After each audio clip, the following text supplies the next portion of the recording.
Fox Sports welcomes you to the following presentation of the National Football League.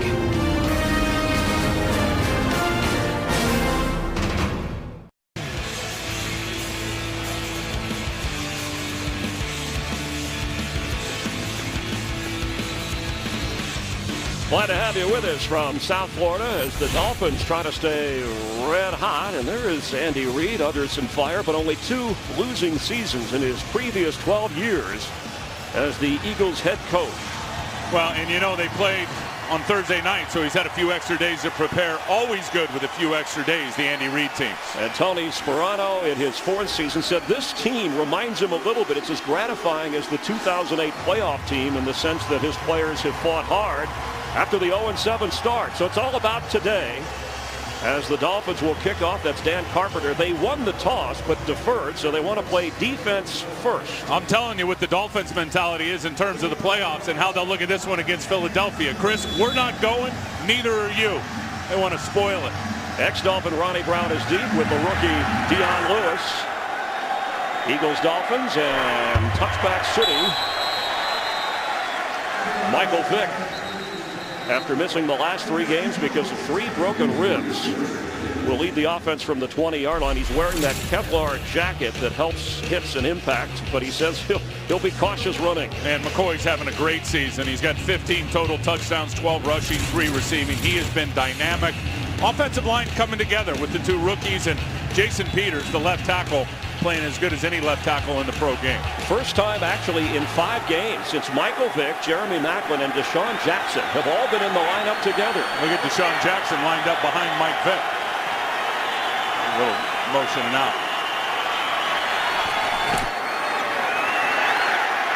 It is almost intercepted. Michael Vick flipped it casually, and Carlos Dansby was right there. I don't think he anticipated the pressure that fast from Jared Odrick. Jared Odrick, you'll see him here. He's just going to come flying into Mike Vick's face. Mike then tries to unload it to LaShawn McCoy. Carlos Dansby makes a nice read. He'll want that one back. He could have been in the end zone. A one-handed swat at it last week. Kevin Burnett, his linebacker teammate, ran one in for a touchdown after intercepting Carson Palmer and the Raiders. So 2nd and 10.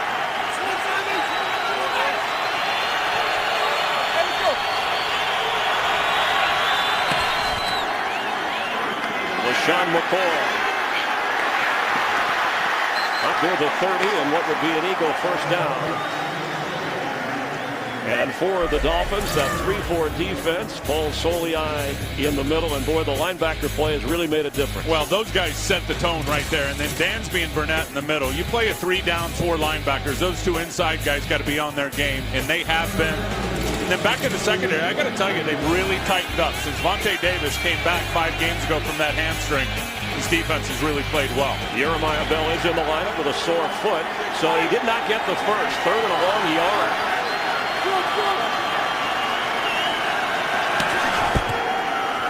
McCoy, first down, up near the 40.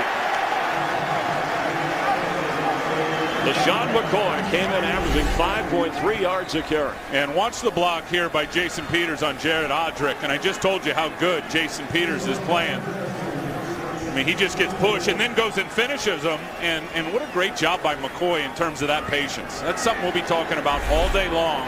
His patience behind those big offensive linemen. Good job there by Jason Peters. Headed to another Pro Bowl. Ronnie Brown is in with McCoy after a gain of 11. Vick sets to throw and does, and Deshaun Jackson has it into Dolphin territory for another Eagle first down. That was a laser, a lefty laser you're talking about. Yeah, he has a rocket when Mike Vick sets his feet. Now he can throw from all different platforms, but he's got a lot of juice. Vontae Davis, you see him there. You're going to see him matched up with, the cornerback on Deshaun Jackson because of the speed matchup all day long. I think Sean Smith on the other side's too big to cover a guy like Deshaun Jackson. Historically, this is how Miami's done it. With Vontae Davis, we'll see it today a lot. After a gain of 11, Vick, he's on the loose. He's not sliding. That's all I was thinking about when he was running. Can he slide feet first? We've got our answer. This week he wanted to slide at the age of 31. The offensive coordinator, Marty Morn-Hinweg, talked to him about, at his age, at this point in his career, stay healthy, be smart when you're running with the football. And you can't lose contain on Mike Vick like they just did. Here you want to see Vick get down feet first. And he has just been hammered. And you're right, Marty Morn-Hinweg there, the offensive coordinator, they did have that talk this week. Look, Mike, you're 31. For the best interest of yourself and your team, figure out how to slide and get down feet first. Gain of 6.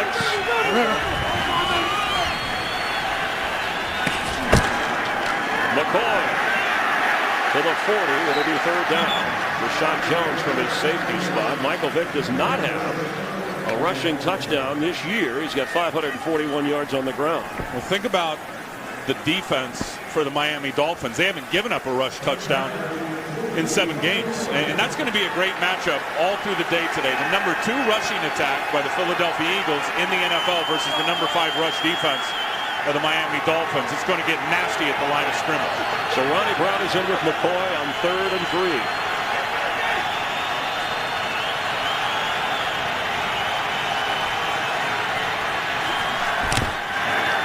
Vick from the pocket, hit as he throws, incomplete. And there were 3 Dolphins collapsing the pocket. Looked like the pressure was put on by Cameron Wake. It absolutely was, and he's one of the top 2 guys in pressures. Doesn't have a bunch of sacks, but he'll come upfield and then come under Todd Harriman. There's a flag down. 10-yard penalty. Get 3rd down.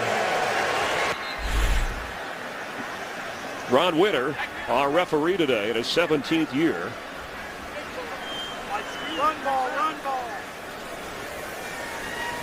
Let's get clarification on what the penalty was. It would be 4th down. They're going to accept the penalty, so it'll be 3rd and 13 against the Eagles and Andy Reid's offense. Back at midfield now.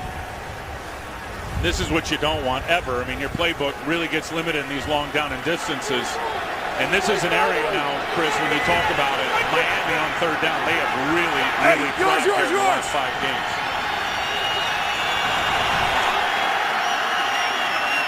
Vick slips, and he is brought down by Jason Taylor. His 137.5 sacks, so he ties Richard Dent and John Randall for 6th on the all-time list. They send the pressure here, which is going to allow Jason Taylor here to get a one-on-one matchup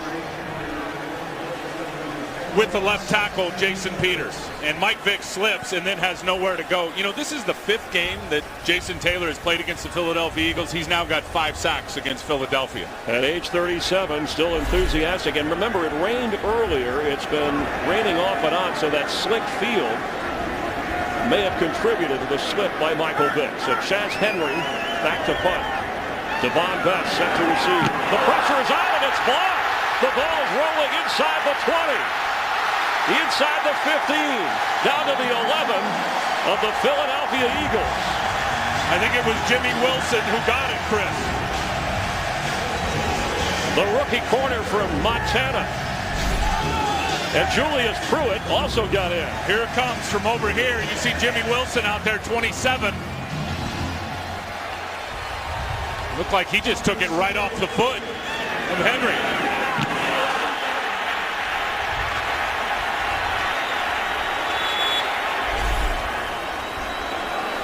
So a break created for the Dolphins offense. The rain coming down. The special teams coach Bobby April III frustrated. And here's Matt Moore in scoring position already. The flip to Reggie Bush. Waiting for blockers. And Reggie waited enough to pick up a good 4 or 5 yards. Well, after this 0-7 start, the Dolphins doing the little things. Defensive they're playing pressure. so loose. You know, and Mike Nolan, no question, they've got nothing to lose. They have turned up the heat in every facet. Mike Nolan calling all the blitzes on defense. Forget the coverage. We'll just send extra guys, and they sent an extra guy there to block the punt, did the special teams coach. And with all the turnovers Philadelphia has had this year, they lead the league 29. That's just like a turnover. Matt Moore in trouble and goes down. A sack at the 16.5-yard line. Rookie linebacker Brian Roll. It'll be third down. You'll see Brian roll right here, 59. And he just reads the sprint out action by Matt Moore. Anthony Fasano, not a great effort trying to block him. And sometimes when you're trying to block those guys 5'10", and that's what Roll is, he looks a lot like London Fletcher. You've got to really get him down towards their knees to get him down to the ground. He just bounced off that block and finished with the sack. So third and 11 from the 16-yard line with Reggie Bush the back. Hartline in motion. Matt Moore, end zone. Brandon Marshall. Touchdown.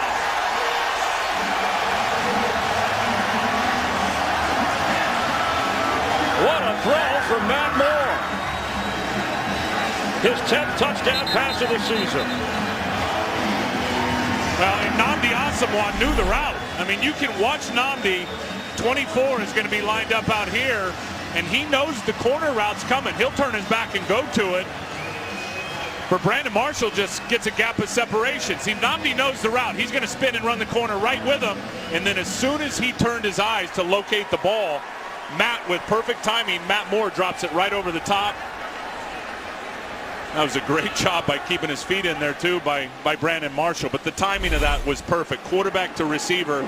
And Nnamdi Asomugha, knowing the route, right when he flipped his head, is when he got separated from. Brandon Marshall's 6th touchdown catch of this season after a 16-yard throw from Matt Moore. The Dan Carpenter extra point, and the Dolphins strike first.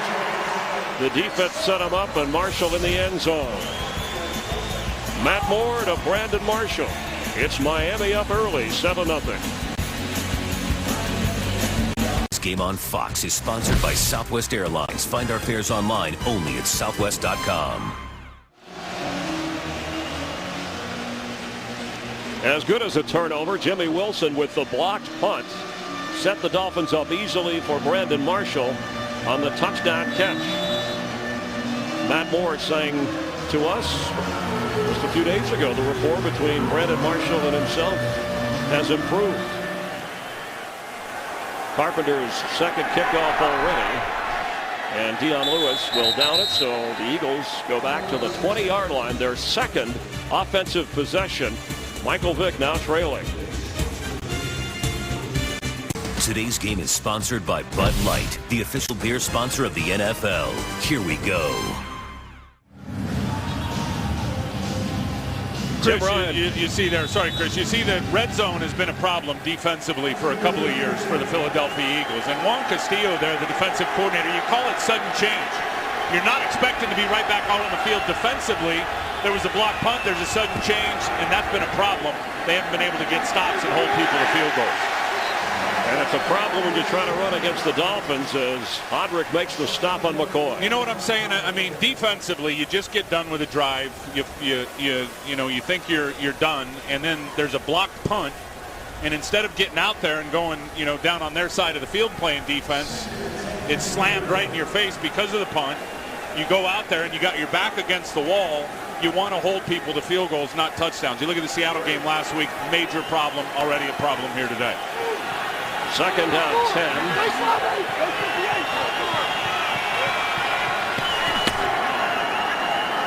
Vick slips again. It's batted in the air, incomplete. All right, so that's 2 slips in the pocket. Colomisi batted the pass.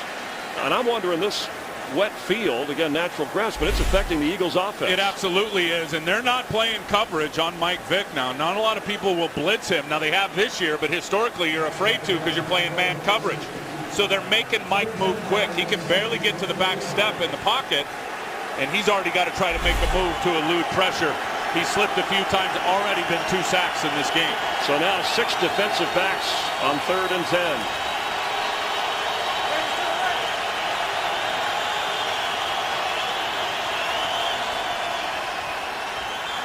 Pass is juggled and caught by Macklin, his first catch since coming back from the injury, and good enough for a first down.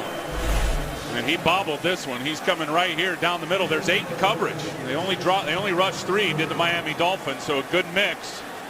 That's a nice throw by Mike Vick right in the window between the linebacker and the corner. Yeah, 13-yard pickup, a shoulder and hamstring injury. He said the hamstring is what had bothered him the most. They worked him out before the game, decided to give it a go despite the slick field.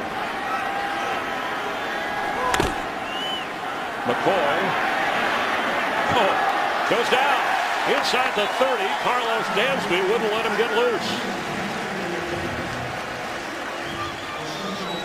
Boy, these linebackers, Dansby and Burnett, the way they started the season, Chris, and they started slow, and Dansby may have been a bit heavy for sure. Here's Dansby. There's Burnett. He has really found his way. McCoy's got to get here, and then once he goes sideways, watch Carlos Dansby, number 58, turn on the jets and run him down.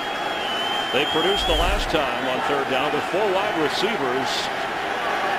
Second and 13 now after a loss of 3. From the pocket, through the hands, off the fingertips of Macklin. Now it's third down. Well, I don't know how much Jeremy Macklin really wanted that football. When you're late on those in routes as a quarterback, the receiver knows that he's going into heavy traffic and heavy congestion. And you know these safeties, in particular Jeremiah Bell, they will blow you up if you're catching balls over the middle of the field. You got to wonder if that was in the back of Macklin's mind there. The Eagles 2 out of 3 on third down so far. Ronnie Brown is in with McCoy. Hey, yours!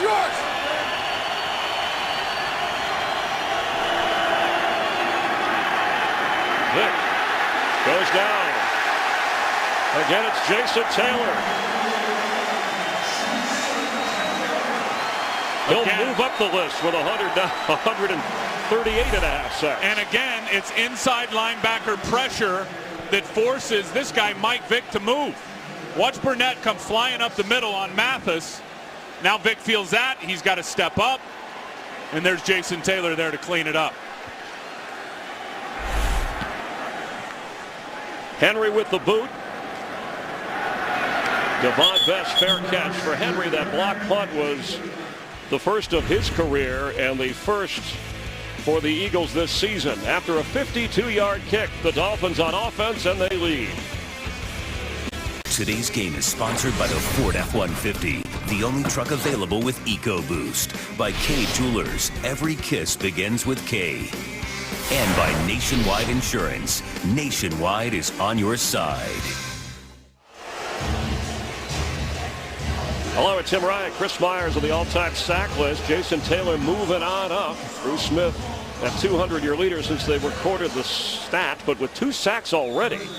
Taylor moves ahead of Richard Dent and John Randall. And you certainly got to start thinking about Canton and the possibilities when you put those numbers together. And Mike Nolan there, the defensive coordinator, as you see Mike, he's great at what he does. Forget the coverage. He's sending pressure and has been for the last several weeks. On a 1st and 10 play. Matt Moore has thrown 1 pass so far, and it went for a touchdown. Remember the short field. He's been remarkable. I mean, really, this is his 9th consecutive start, and this game, pro football, any level, so much about emotion and confidence. He's clearly not looking over his shoulder, Chris, thinking he's going to get replaced. His confidence is sky high, and it shows. The snap was sky high, but he floats it for Reggie Bush, who's trying to get away and does. He's got a first down. Tony Sperano leading the first down signal. There's a flag down up at the 41-yard line. And it came in late between Nnamdi Asomugha and Brian Hartline. A 17-yard gain pending the call.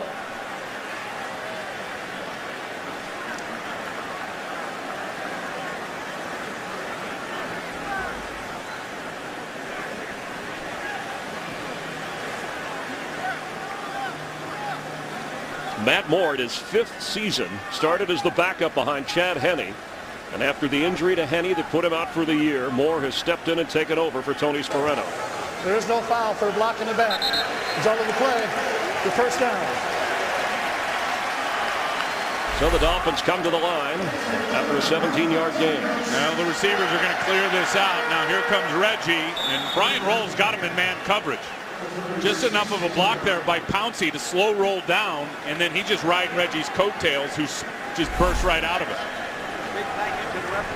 Reggie Bush with 5 touchdowns in the last 5 games. Matt Moore goes the other way. And Reggie slips out of bounds near the 40. Thought it was the Eagles who like to run the screen. Matt Moore, drafted by the Angels as a third baseman, but wanted to pursue playing football. Went to UCLA. He's from Newhall, California. The only true freshman to start a game for UCLA and win as their quarterback, then went on to Oregon State. So told me he's used to this kind of rainy weather. And won his first game when he came in relief of Jake Delhomme as a Panther. So they call him California Cool.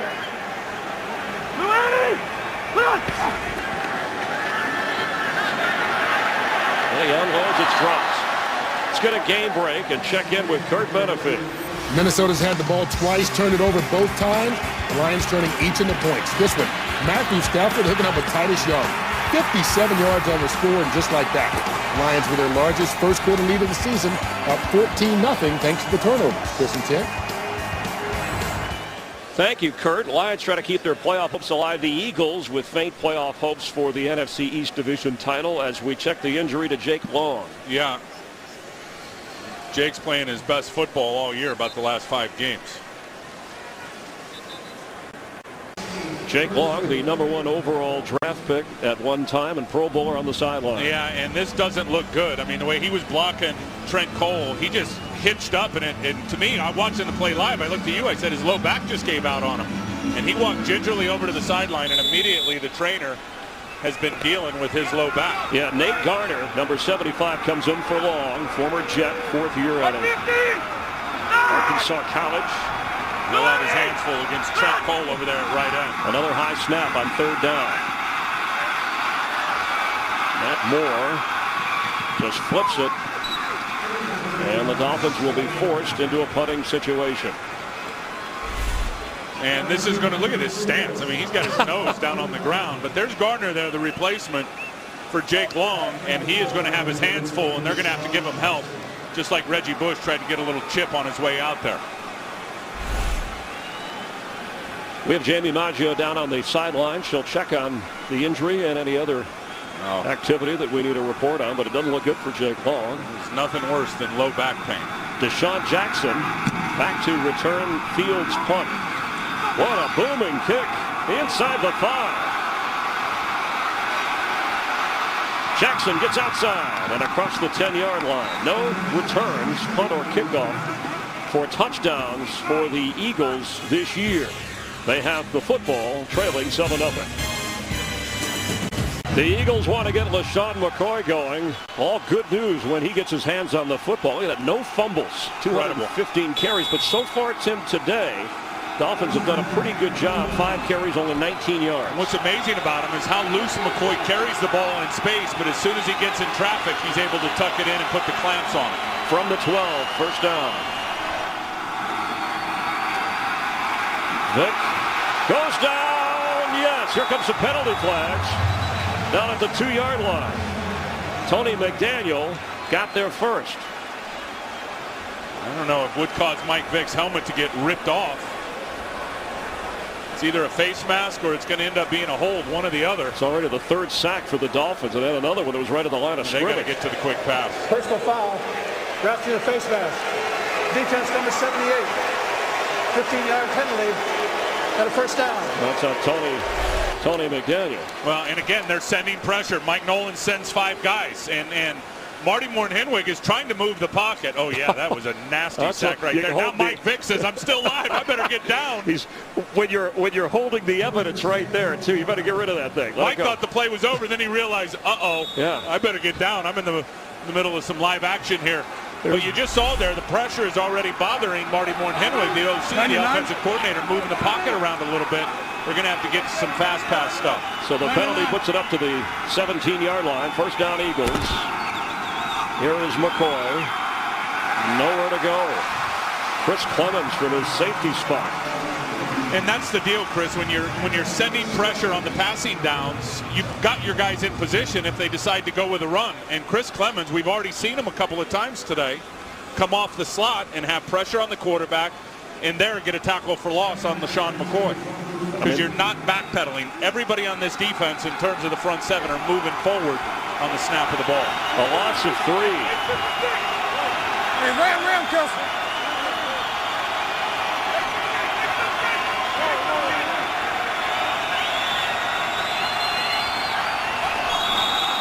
Here comes a flag. False start. Offense number 71. 5-yard penalty. Remains second down. The call on Jason Peters. Let's check in down on the field with Jamie Baggio. Jamie? Thank you, Chris. We saw Jake Long dealing with a lower back injury. He actually just went back to the locker room. The Dolphins staff at this time calling his return questionable. Back up to you guys. All right, thanks, Jamie. On 2nd and 18 now. Teams trade penalties. Eagles are backed up. Here comes another flag. It's a little noisy at that end of the field. False start. Offense number 63. Penalized half the distance to the goal. Remains second down. You know what winning does? Winning lights your crowd up. And when you win and your crowd's excited to be there, and Tony Sperano has talked about it, they had a few in the game last week against the Raiders. This crowd has certainly, in this nice little winning streak they've got going at home, given them a big boost and help on the field and forcing offenses down false starts. 2nd down, 23. After Danny Watkins called for the penalty. The pass a little late to Clay Harbor. Tyrone Culver got his hands on the football. This ball, there's going to be pressure here on Mike Vick again. You see Randy Starks forces Mike to move sideways, which forces then the ball to come out late. So as soon as Mike's got to move, he just whips it out late and gave Culver an opportunity to come over the top and get a knockdown. Vick's been sacked a couple of times. 2 out of 6 on 3rd down now. They run to McCoy, who tries to give the punter some breathing room. Jared Odrick from Lebanon High School in Pennsylvania, went to Penn State, made the tackle. Chris, they are dominating the line of scrimmage, the Miami Dolphins, and it's nothing new. They've been doing it for about 5 or 6 weeks now. That group up front, and then you sprinkle in a blitz here and there. Philly can't contain them. They can't hold them back. And John Madden gave their offensive line credit last week when they dominated the line of scrimmage against the Raiders. So 4th down and back to punt again. Henry, who had one blocked earlier, and there's a flag down as he goes down, and Devon Best has it. Just short of the 49-yard line of Miami.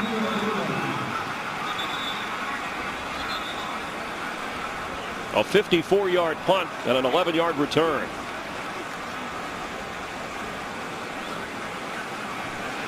They're sorting out the flag back at the 1-yard line. Part of the kick, holding. Kicking team. 10-yard penalty will be added to the dead ball spot. Timeout. So after an 11-yard return, some may have thought, was this roughing the kicker? That's not the call. Dolphins have the football.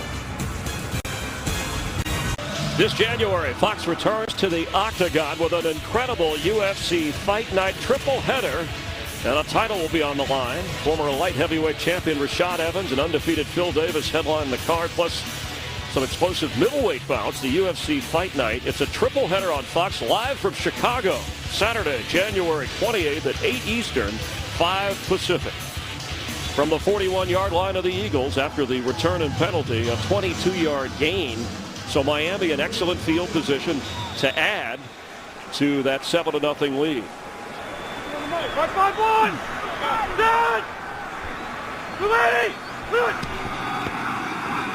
Daniel Thomas, his first carry of the game, and the rookie from Kansas State lumbers forward. Miami hadn't had the ball all that much, but looks like Jake Long is back by the sideline area, the dugout area. No longer the Marlins Stadium. They have the Miami Marlins have their own field. This is all football all the time. Yeah, unless something miraculous happens in the locker room, he is done. I mean, for the day. You can tell by the way he's walking. I've had low back pain. No way. Thomas again on 2nd and 6. Cullen Jenkins for those free agent signees, the ex-Packer, showing some quickness inside. Well, and that's the thing about the Philadelphia defense is they are a quickness group. They are an undersized group. They're a group, I think, a bit like we always talk about Indianapolis when you look at all the speed and the pass rushers built to play with the lead. But because of the turnovers, because of the injuries to Vick and Macklin, they haven't had a lead in a lot of games. Which obviously the opponent then just slams the run at you right in between the tackles to take advantage of your undersized. On third and 6, Reggie is a receiver. Reggie Bush on the right side from Matt Moore, who goes down the left part of the field. Left middle portion for Brandon Marshall, but led him a little too much. Pretty good coverage back there by Dominic Rodgers-Cromartie, coming off the ankle injury, and Nate Allen, the safety. I think Matt Moore would have had him if he would have let him more to the outside. He leads him down the numbers, which gave the safety time to catch up and really get in the throwing lane. I think if Matt Moore throws it really to the numbers instead of inside the numbers, Brandon Marshall's got a chance to get that one for a touchdown. He already has one in the game. So Dan Carpenter, 20 out of 24 so far this year, looks to try a 55-yard field goal. The sun is out. No wind to speak of, and the rain has subsided. Field looks a little drier than earlier. Snap, kick, hold. He missed it. Eagles will try and capitalize on the field position with 1:34 to go here in the opening quarter. So Michael Vick took all the reps in practice. He's coming off missing 3 games. They were 1-2 without him. Vince Young in there. He has yet to really settle in. Well, he gets to the back step in his drop, and he's already got the pressure in his face. The offensive line has just gotten hammered in this game. So maybe you got to start thinking about having your 2 tight end package out there, keeping a tight end in. Also, it's going to force LaShawn McCoy to stay in as a blocker, which limits Mike's weapons, but you've got to protect your quarterback. And Mike's going to have to just simply get the ball out quicker, and those plays will come in from the sideline from Marty Moore-Henwig in terms of the 3-step drop stuff. Vick rolls, sets up, throws, and has McCoy, who's still running inside the 30 of Miami. That was a creative play. Well, and another way to elude the pressure, roll your quarterback out on a bootleg. 26-yard gain. And Mike under center, he's going to take it out and a bootleg, but then LaShawn McCoy is going to be the throwback guy. You watch the defense. Kevin Burnett, Randy Starks, those defenders, they both go that way, and then they see Mike Vick the other way. So they started their pursuit in that direction. McCoy was wide open. McCoy, one of 5 Eagles with 40 catches or more. 2 tight ends in. Pass is complete to Brett Selleck. And fighting off some of the Dolphin defenders. May have gotten the first down. Great effort for the fired up Selleck. His 46th catch of the season. And Vontae Davis didn't like that.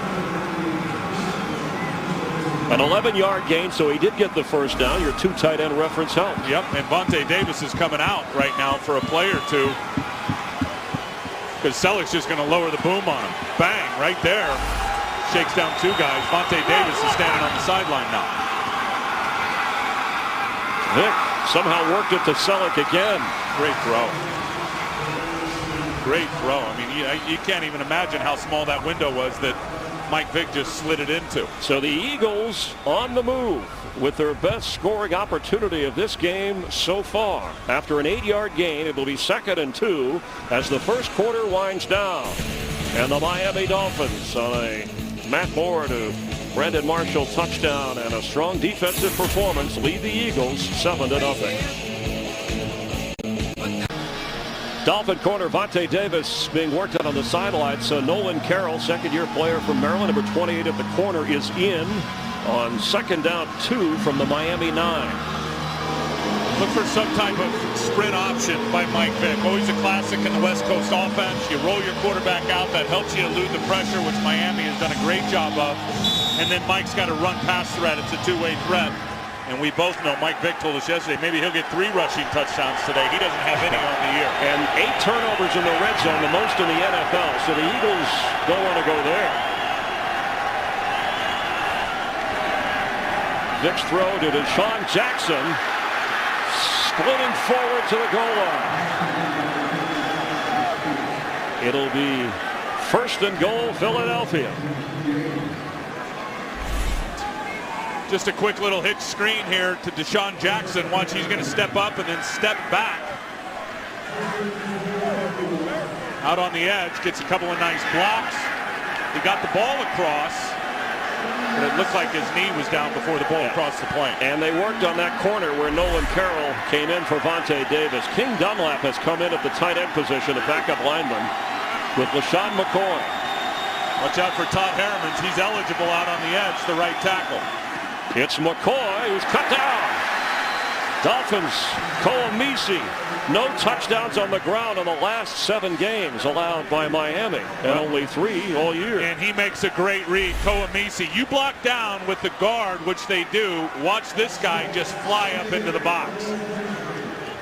I mean, as soon as that guard, Danny Watkins, blocked down, Koomisi's read is shoot your gun, get up there and run through the alley, and he did, got a tackle for loss. Second and goal from the 2. McCoy. Touchdown Eagles. 16 touchdowns this year, 13 on the ground for LaShawn McCoy.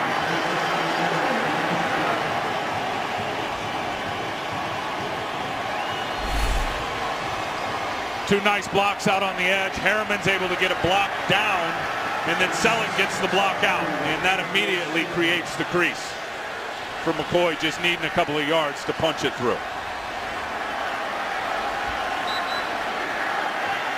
That was really good by Harriman. I mean, he sealed the defensive lineman and then had enough speed to get to the backer and cut him off to give McCoy the room to get in the end zone.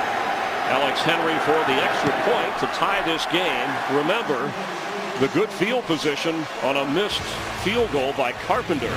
So the Eagles took advantage of a short field, and LaShawn McCoy keeps faint playoff hopes alive. Today's game is sponsored by Frost Brewed Coors Light, the world's most refreshing beer. By the Droid Razor, thin is no longer frail, only at Verizon. And by the 2012 Jeep Grand Cherokee.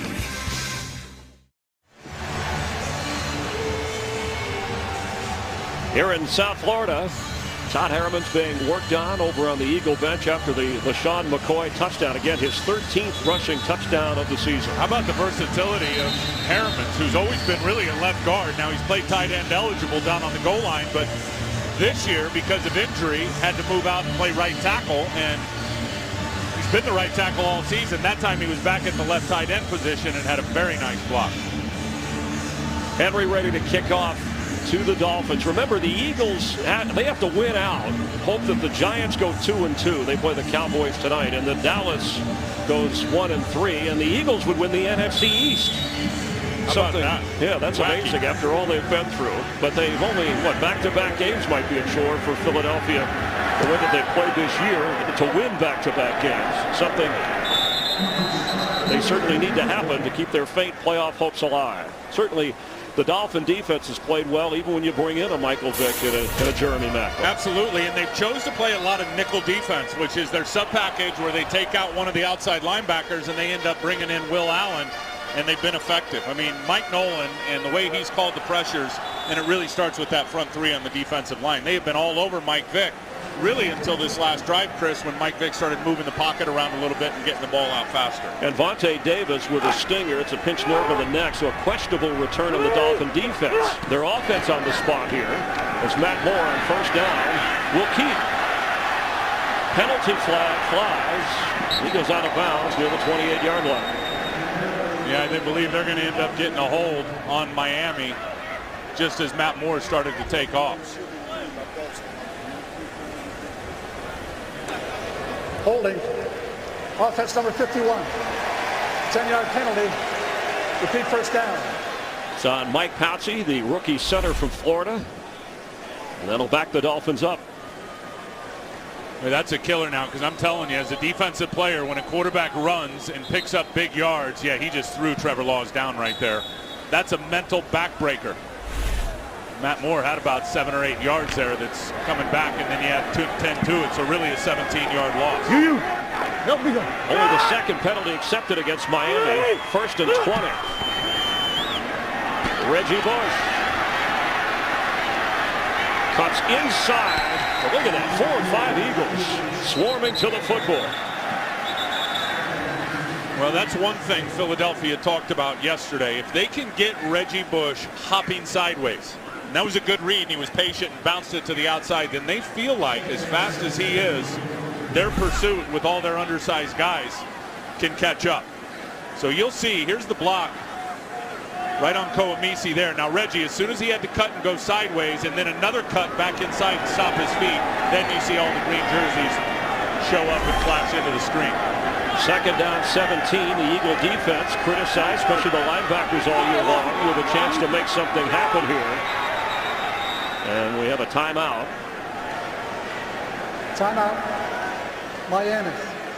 They're first. Dolphins will have 2 timeouts remaining. The Eagles have more than doubled the Dolphins in time of possession, but it's all about the scoreboard. We're tied at 7 in Miami at its own 13 now, facing a 2nd down and 17.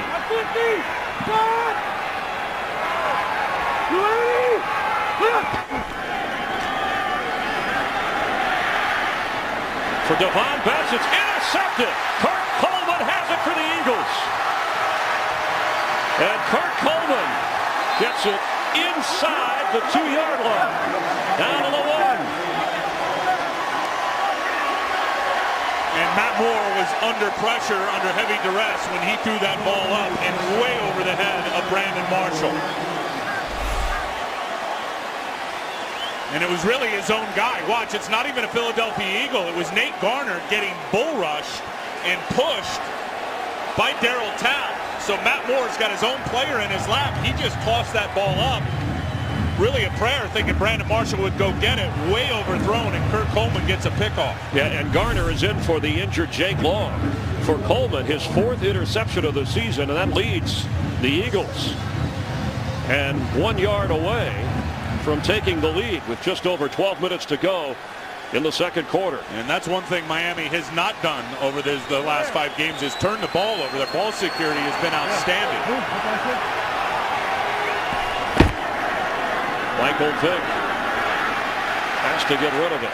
There's that run sprint option pass I was talking about. Nice catch by the observer in the orange shirt on the sideline. There's good pressure there from Carlos Dansby. See Mike Vick peeling out to his left, and the receivers will go this way. So Mike's got the pass option, or he's got the run option. Carlos Dansby wasn't having it. And it was those 2 backers once again. Kevin Burnett in the coverage, Dansby with the pressure. LaShawn McCoy already has 1 touchdown today. He gets the carry and squirms forward. No signal. Yes, touchdown McCoy.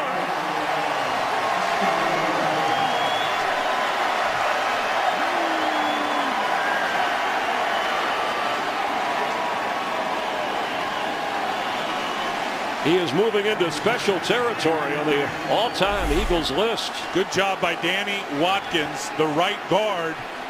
You're going to see him pull and flash into your screen, and really ends up blocking 2 guys. Blocked Tony McDaniel and Carlos Dansby, and McCoy punches it through. And he is 1 touchdown on the ground away from the Eagles team record for rushing touchdowns in a season. Steve Van Buren set that mark back in 1945. Still have 2 quarters and 11 plus minutes. Extra point by Henry.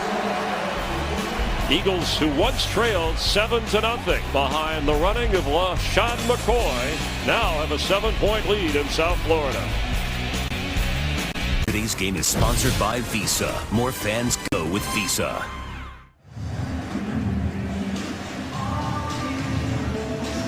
Kurt Coleman's 4th interception set up the 2nd touchdown run of this game for LaShawn McCoy, who is on the doorstep of shattering an Eagles record held by a legend for a long time, Steve Van Buren. There's a legend when it comes to sacking the quarterback. Jason Taylor with 2 in the game so far. It was a blocked punt that set up Miami's only touchdown. Yeah, Miami has done nothing on an offense. They really haven't. They've got 42 yards of total offense. We just showed the time of possession graphic. Only half as many plays and play opportunities offensively as the Philadelphia Eagles. The difference is the block punt and the sacks by Miami's front. And Matt Moore, his 6th interception of the season. He had the touchdown pass. Brandon Marshall has just 1 catch in the game for Miami. LaShawn McCoy with 10 rushing attempts, only 23 yards, but the 2 scores.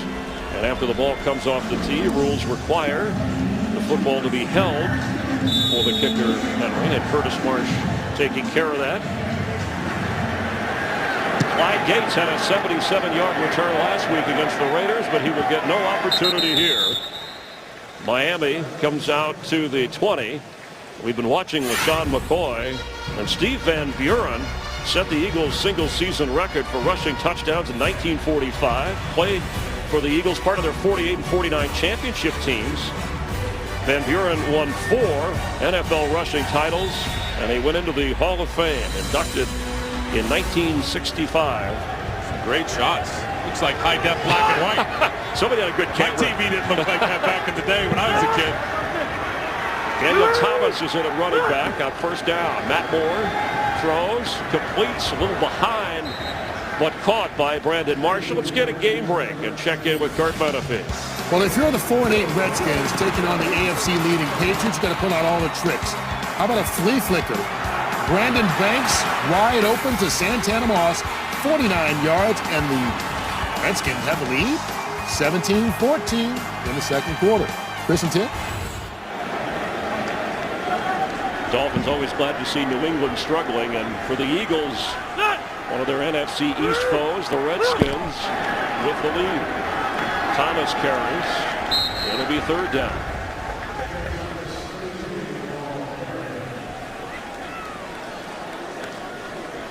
Trent Cole, who said when referencing Reggie Bush, he's a tougher Reggie.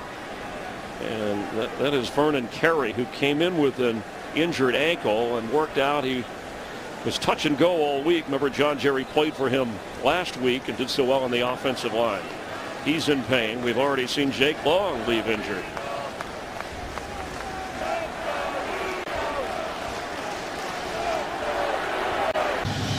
So Vernon Carey with the right guard with an injury on the sideline. John Jerry steps in. They're thin. They have no other active offensive lineman because Nate Garner is in for Jake Long, who left injured. Yeah, and I think Vernon Carey's coming right back in. By rule, he's got to come out for one play. It looked like he just took a Trent Cole knee to the back of his calf. It looks like he's going to be coming back. Third down and 3. Dolphin offense on the spot. They got to find Devon Bess, who's at the top with the Asante Samuel on. Matt Moore to Devon Bess, who's been targeted more. He fumbles the football, and the Eagles have it. Asante Samuel jumped on it and forced it. Another Miami turnover. The Eagles have the football. Well, man coverage. Devon Bess is the guy. Here he comes. Asante Samuel's running with him. Good throw. Everything's set up. Now watch Asante just punch that out. Get violent with his upper body and just take a swipe at it. Knocks it out. Bess goes down, and now he's able to get up and get the recovery. Huge play. There's a guy Tony Sperano talked about with 44 career interceptions. Bess, the most targeted receiver on third down in the NFL this year. Good news for Miami, though, as Vontae Davis, who had the stinger, comes back out at corner, number 21. Bad news is they got to try to stop Michael Vick. Let's see if they take a deep shot here.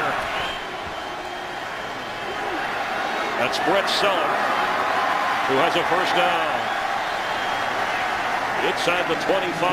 That's one thing. They are creative with their little misdirections and screens with Marty Morton-Henwig, the offensive coordinator. He's got 5 or 6 in the game plan for every week.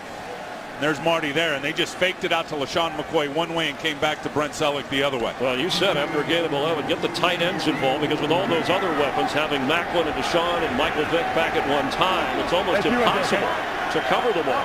Yeah.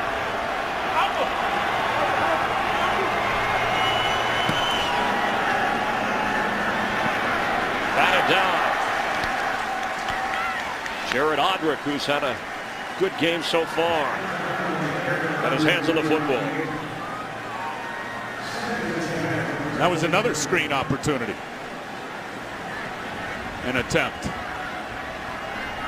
I think one thing that I always thought worked well is when you got a quarterback that a defense is dying to sack, and Vic's always that guy. Screens always work good against defensive linemen that are dying to get to the quarterback. Not that time. Miami was all over. Second and 10. Where are you going? Where?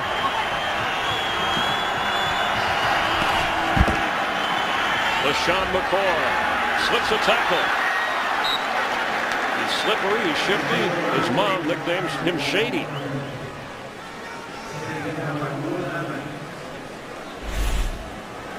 Remember I told you, he carries this ball really far away from his body in terms of the separation, but he's got a great knack.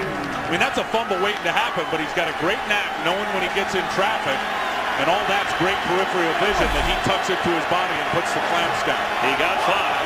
It's third down.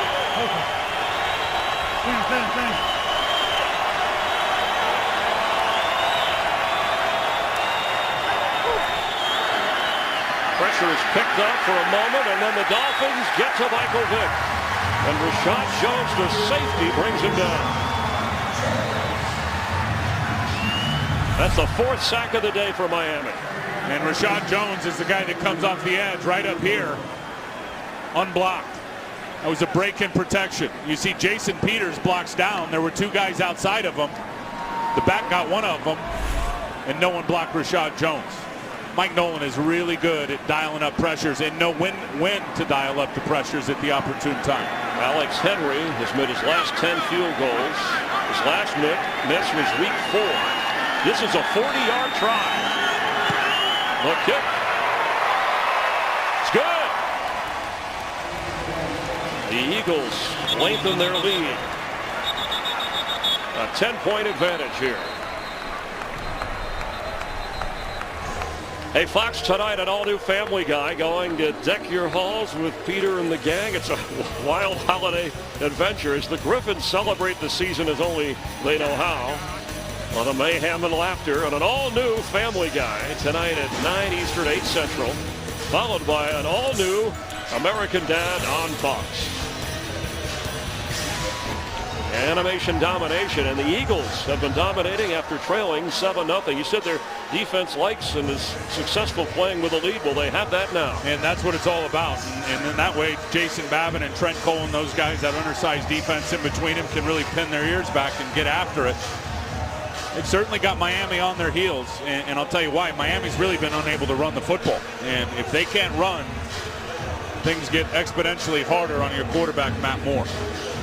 So it was the interception and then the fumble. At least the Dolphin defense kept the Eagles out of the end zone. Yeah, that was a big stop. That's something Philly has been unable to do. And like we saw early in the game when Miami capitalized after the block punt with the touchdown. But you think of the contrast just from last week's game against the Raiders. For Miami, they had over 200 yards rushing in that game. Right now, they are sitting at 16 rush yards. That's not going to get it done.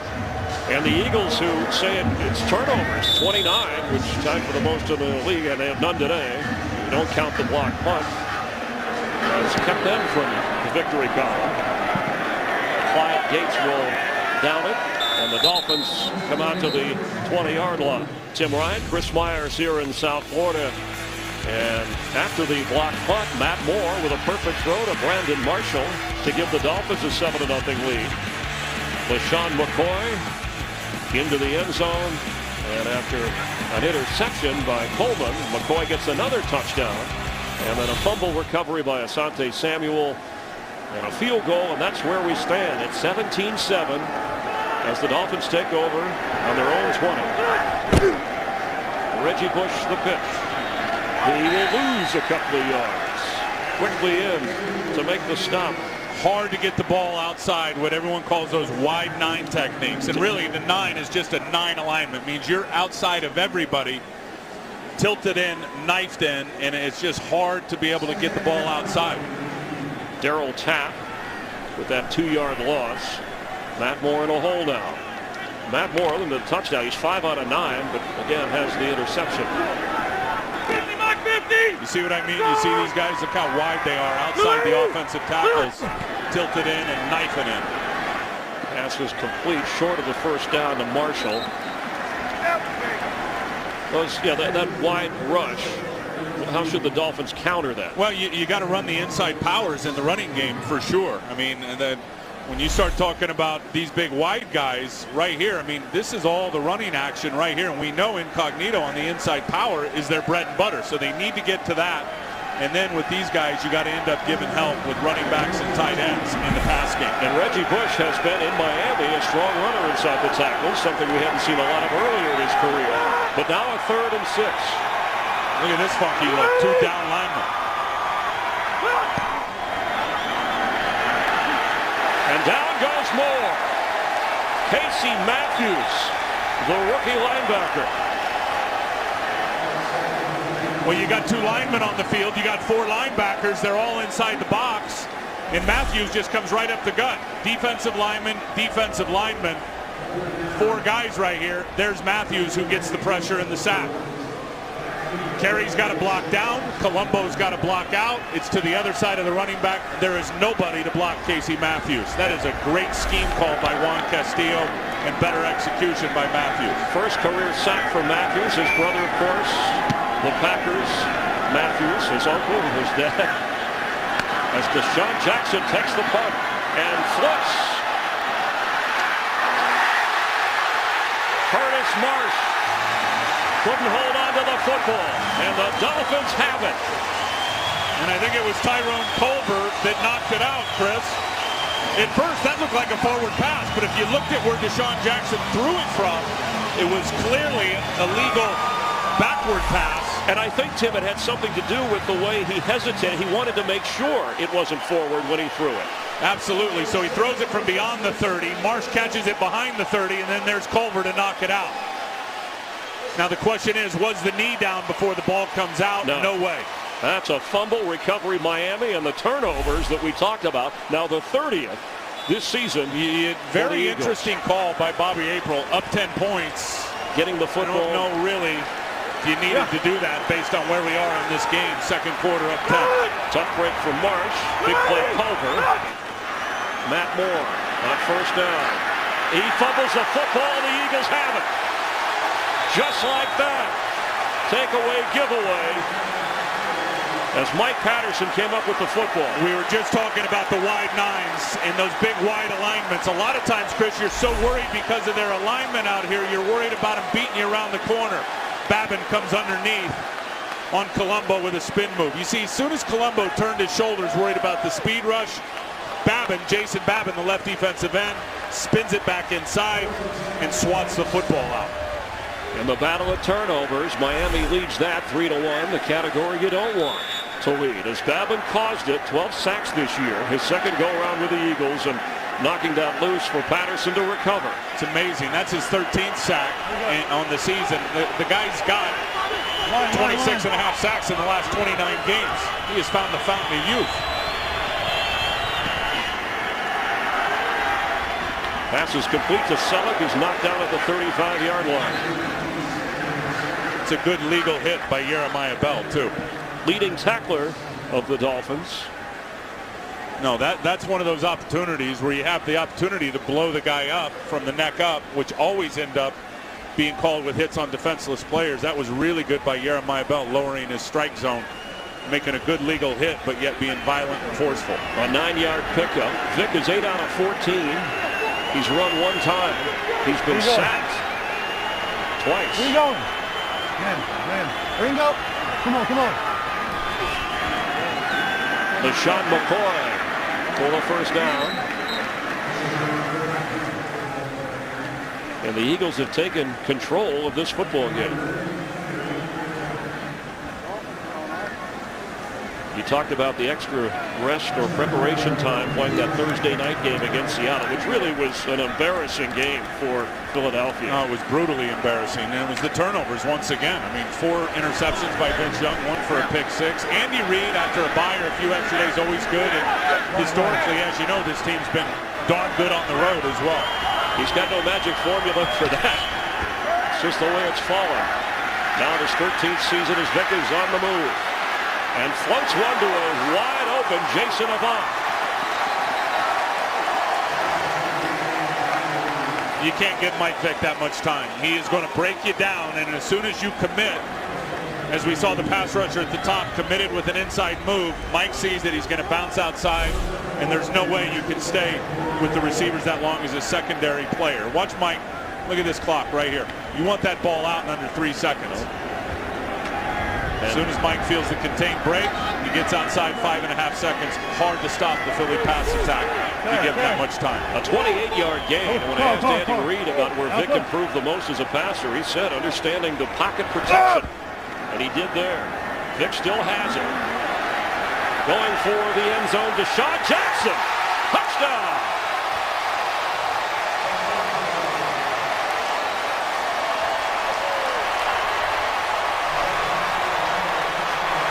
Well, that is a great route by Deshaun Jackson.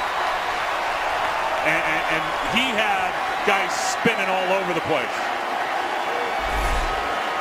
Watch this route. I mean, this is the one-on-one matchup we've been talking about. I mean, he looks back inside and clearly a bust. Jeremiah Bell, who was playing safety, wanted Vontae Davis back playing the deep quarter in that part of the field. And you can see right away, Jeremiah Bell turned and started yelling at Vontae Davis, and Deshaun Jackson made him pay for it. He's only 5'10", 165 pounds as Henry with the extra point. And Andy Reid said he's all in after all the chatter about what it looked like in that loss to Seattle.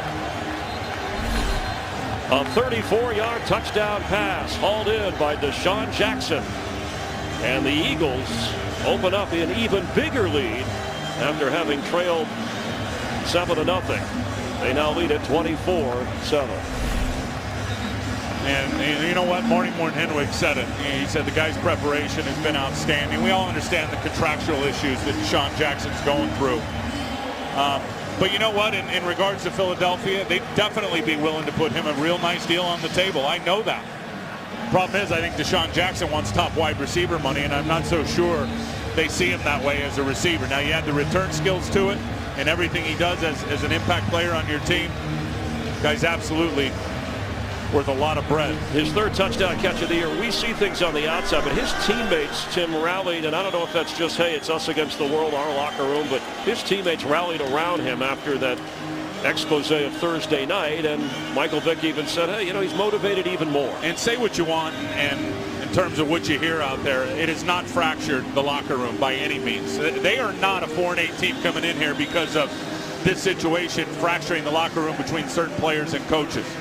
They're 4-8 because they've had injuries at key positions and they can't hold on to the football with the turnovers. And that's simple. For the first time since they played the Bears, 5 games that have had Deshaun Jackson, Jeremy Maclin, and Michael Vick all healthy and all in the same game, and you see the results. 17 points off turnovers.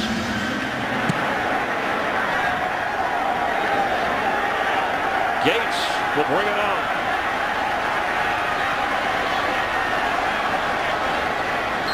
Good return across the 20 for Clyde Gates. Friday, January 6th, one of the more anticipated bowl games of the season. 8th-ranked Kansas State against 6th-ranked Arkansas in the only Big 12 SEC showdown, and our exclusive coverage of the always classy, the 76th Cotton Bowl, live from Cowboy Stadium at 8 Eastern, 5 Pacific. You'll see it in high definition on Fox. That's January 6th. The Cotton Bowl right here, and the only non-BCS game that features 2 teams that are ranked in the top 10.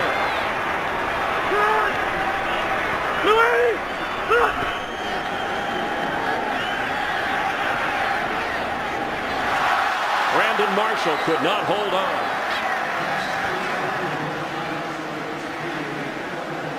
Couldn't make the throw any better if you're Matt Moore. Nice crossing route. Put it right on the money, and Brandon's had a few issues with drops, especially early in the year. We're going to find out what Matt Moore's all about now. Down 17 points. They haven't been in this situation for a while where they're going to have to play catch-up with the passing game. He signed a 2-year contract when he came here to back up for Tony Sperano. Chad Henne, by the way, the injured shoulder on injured reserve, still working out with the team. Is Moore a starter in the NFL? He hesitated when we asked him. And that says he is. The completion to the tight end. Well, you see Philadelphia with a 17-point lead. They're going to play a lot of cover two, which is two deep safeties, and there they are. And then here's Fasano. He's going to get right down the seam. You got to have time versus a four-man rush for the play to develop. They get it, and they slam it right in that cover two hole with the two deep safeties playing wide.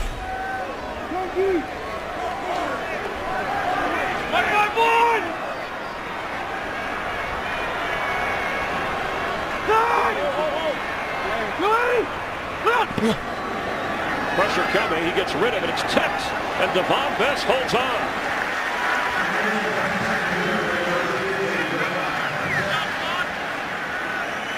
Devon Best stayed with it. Watch Kurt Coleman's going to come here on the pressure. The safety. Also, Akeem Jordan comes. He gets the hand on the ball and ended up being a really good catch. An adjustment, by Devon Best. Daniel Thomas. Is that inside power? And it looked like he got near a first down. He needed 2 yards. The yellow line is not official. The officials make it official. We'll see how they spot it. Dolphins want to get some points before the half after trying to end the avalanche of Eagles scoring.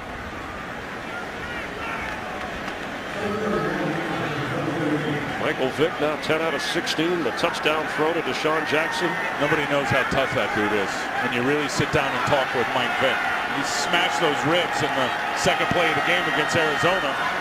Chris never told a soul. Not a player, not a coach, nobody. And Andy Reid even asked him, he said, hey, I got the wind knocked out of me. He wanted to finish the game.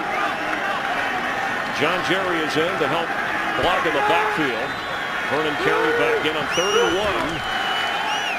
Thomas. And I don't know, this Eagle defense has put up a wall.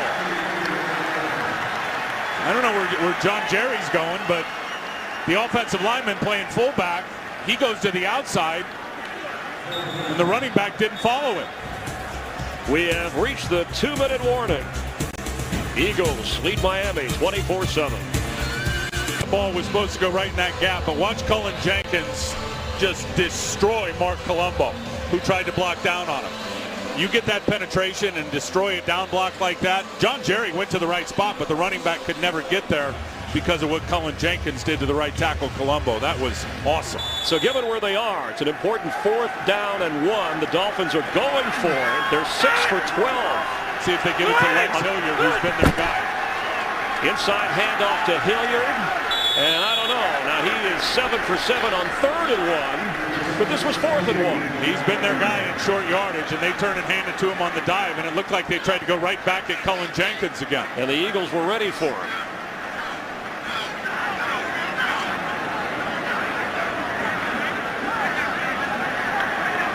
It's a pretty good batting average, 500 when you're going for it on 4th down, but the way the Eagle defense is tightened up here. And even a better batting average if you're giving it to Lex Hilliard, who was 100% short yardage situation, 7 for 7. I'll tell you from up here, just watching the play develop, it looked like he was short. The Eagles have taken advantage of a short field after a missed field goal and turnovers to produce points.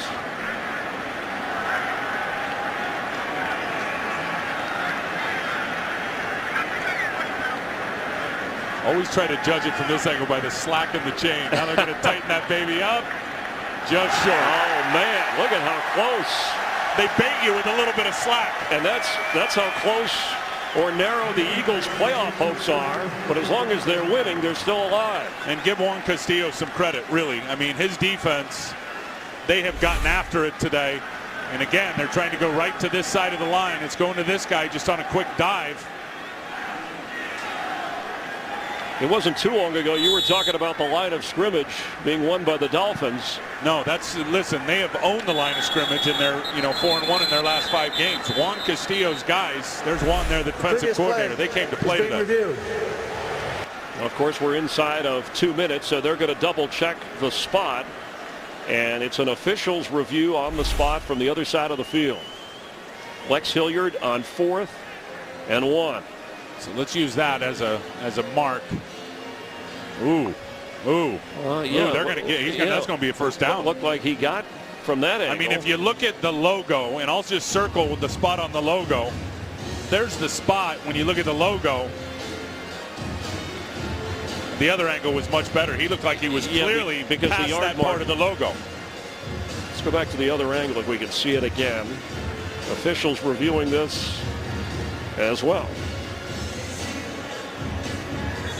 It's where the ball is, right there. You just wonder in the scrum of it all, with all those bodies, if there's going to be enough video evidence to overturn it. It's always so what the tough. original spot was.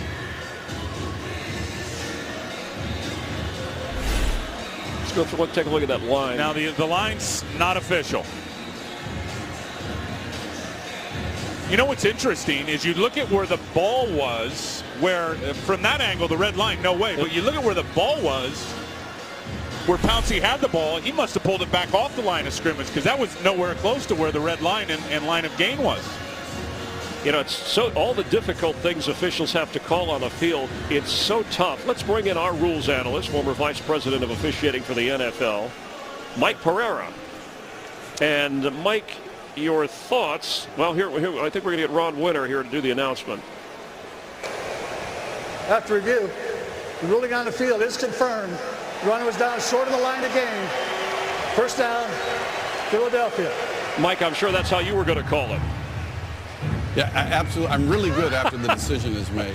That's but good. If I tell you what, like if I was a coach, I'd never challenge spots like that in the middle of the field because it's so hard to be absolutely accurate. And I know it's a big play inside of 2 minutes. They wanted to take a look at it, but I agree. They should have let this stood like they did. Mike, what was interesting is where the line of gain was and then where the ball was being snapped by Pouncey. It was a yard behind it. Before you respond, Mike, let's see what Mike Vick does with a quick flip to LaShawn McCoy, who was running sideways and knocked down beyond the 45. Go ahead, Mike. No, you know, hey, Tim, it's interesting because you do allow the center to adjust the ball. Right.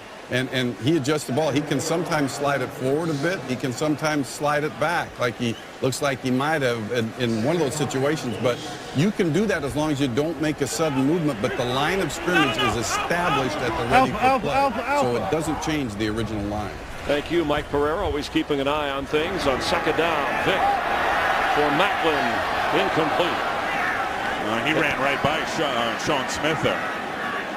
He was wide open. You see here in the bottom of your screen, Sean Smith thinks he's got help to the inside. He forces the inside release, but Brent Selleck going vertically as well, the tight end, ate up the safety. You see Sean Smith turn around going, where's my help? Well, he was chewed up by the tight end releasing vertically. Vick had him and just overthrew Macklin. Eagles are 2 out of 6 on third down. They have all 3 of their timeouts from the 46-yard line of Miami. They're first. And they're going to use 30-second timeout. A timeout right now. Let's check on the highlights coming up at the half with Kurt Menefee in Los Angeles. Coming up on the Visa Halftime Report, we'll have scores and highlights from Week 14 in the NFL, including a record-setting day for Patriot. And can the Jets continue to back up their talk and run the table? It's all coming up on the Visa Halftime. See you then. All right, thanks, Kurt and guys. The Bengals are beating the Texans. Carolina at home, leading Atlanta 23-7. The Falcons with faint playoff hopes that are fading fast. Cam Newton is hard to stop. And he gets the Saints in the regular season finale down in New Orleans. That ought to be fun to watch Drew Brees and him go at it. Third down for the Eagles.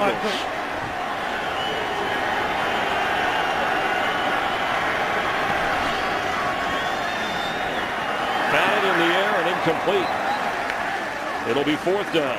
Philip Merlin. He's made a few plays out here today. Had good pressure on Vick on one of the screens that was batted down. And here you're going to see him. He's playing right here, playing nose tackle. He's going to get through again and get his hands up. I mean, he's just playing with his eyes right there. That's an outstanding job of knowing when you're not going to get the good pressure, reading the quarterback. And you see as soon as Mike Vick's non-throwing hand comes off, Merlin knows the ball's going to come up, times it perfectly, and gets a knockdown. Dolphins with a chance to get the football back. They have 2 timeouts and just over a minute to go. Will they go for another punt clock? He gets it away. Devon Bess from the 10. And up to the 20-yard line where Miami get a chance on offense, trailing 24-7. Now, I mentioned the playoff hopes, not all that far-fetched. The toughest part is the Eagles have to win their remaining games, which includes today. The Giants have to go 2-2, and they play Dallas tonight, and the Eagles do play the Giants one more time. And then Dallas has to go 1-3. The Eagles play Dallas again. They already beat them once. And then the Eagles would win. If all that happens in the right order, the Eagles would win the NFC East. I love the way coaches look at it, too. Andy's got all that scenario. He came in excited. Yeah, we're alive. Marty Morton-Henwig, the OC, says, I've been in worse situations. We've come out better. It is painting a nice picture of it, don't they? Hey, the Packers got in on the last day last year and took off. The Eagles in 2008. Any hope is good hope. And the way their defense is playing. There's those two wide 9 techniques. Babbitt on one side playing way outside the formation. Trent Cole on the other. And they have a Sunday afternoon meeting at the quarterback, both of them. 4th sack of the game for the Eagles. And I'll tell you what, Babbitt is working that inside move. And he brought everybody down inside with him. Again, always effective when you line up super wide. The offensive tackles are so worried about the outside speed rush that if you have a counter move to the inside, it can be very effective. We've already seen it twice today by Babbitt. He's a different guy. I mean, you look at him, second stint in Philly, his numbers over the last 2 years, he's a former first-round pick. He looks a lot leaner to me, though, now. Faster, more explosive than he ever was early in his career at Houston. And came over from Tennessee as a free agent, where Jim Washburn, the defensive line coach now with the Eagles, knows his talents very well. And Trent Cole, on the other side of him, loves playing in those big wide alignments because he doesn't have to deal with playing inside tight ends and all the action. There's Jim Washburn, the defensive line coach, right there. 2nd and 16. Inside run to Reggie Bush, who pushes it outside. And fights hard to the 19.5-yard line. 42 seconds remain here. This defense has been great for Philadelphia. Great. You hold a Miami Dolphin team that's been scoring 28 points a game over the last 5 to 77 plays, almost all the way through the first half, with 77 yards. I mean, are you kidding me? And the Eagles burn another timeout. And you said the Dolphins' success, they've been running the football. They haven't been able to run the football today against the Philadelphia Eagles. Tim Ryan, Chris Myers, with Jamie Baggio down on the field, and the Eagles' faint playoff hopes. Remember, this was, and we're in Miami, where they know too well about what a dream team means and what it doesn't mean with the Miami Heat and the NBA team. When Vince Young said that about this Eagles team, they're fighting now and scratching just to be relevant in playoff talks. And the most important thing is they've got their weapons back. I mean, Mike Vick, it was ugly early, all the sacks, all the pressure early in this game. He is settled in. Deshaun Jackson, confidence is starting to fly on the nice touchdown. And then I think the biggest story is their defense. Chris, they have forced 3 turnovers in this game, and they've given up 77 total yards. And bottled up the run as Reggie Bush carries here. I mean, Miami has been a terrific rush offense. Comes a flag late, Tim, after the play wrapped up. Miami has been terrific at running the football. And if you look at Philadelphia, just think of the game at Seattle. Marshawn Lynch chewed him up. Well, different team today. During the absence of Michael Vick, they went 1-2 with Vince Young at quarterback. And, of course, Macklin was out, Jeremy Macklin, during those games as well, at least through a 3-game stretch.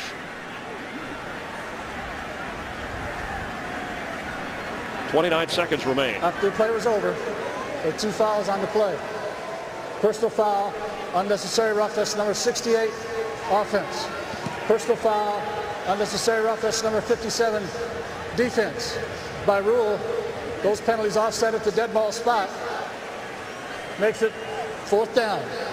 Richie Incognito and Keenan Clayton involved in the penalty exchange. Incognito always seems to be right in the middle of the mess, doesn't he? Just keep your eye on him. He'll lead you right to all the action. And he's just forklifting Keaton Clayton, forklifting him with hands to the face. He's so fiery. He's always recognizable. All right, and Miami back to punt, standing at his own 10. I don't think I've ever seen an offensive lineman take his helmet off and put on a baseball cap. Have you? After being called for a penalty. He was probably, I don't know if he's proud of that. Deshaun Jackson takes it back for the Eagles. No timeouts. And he goes down near the 21-yard line after a 55-yard boot.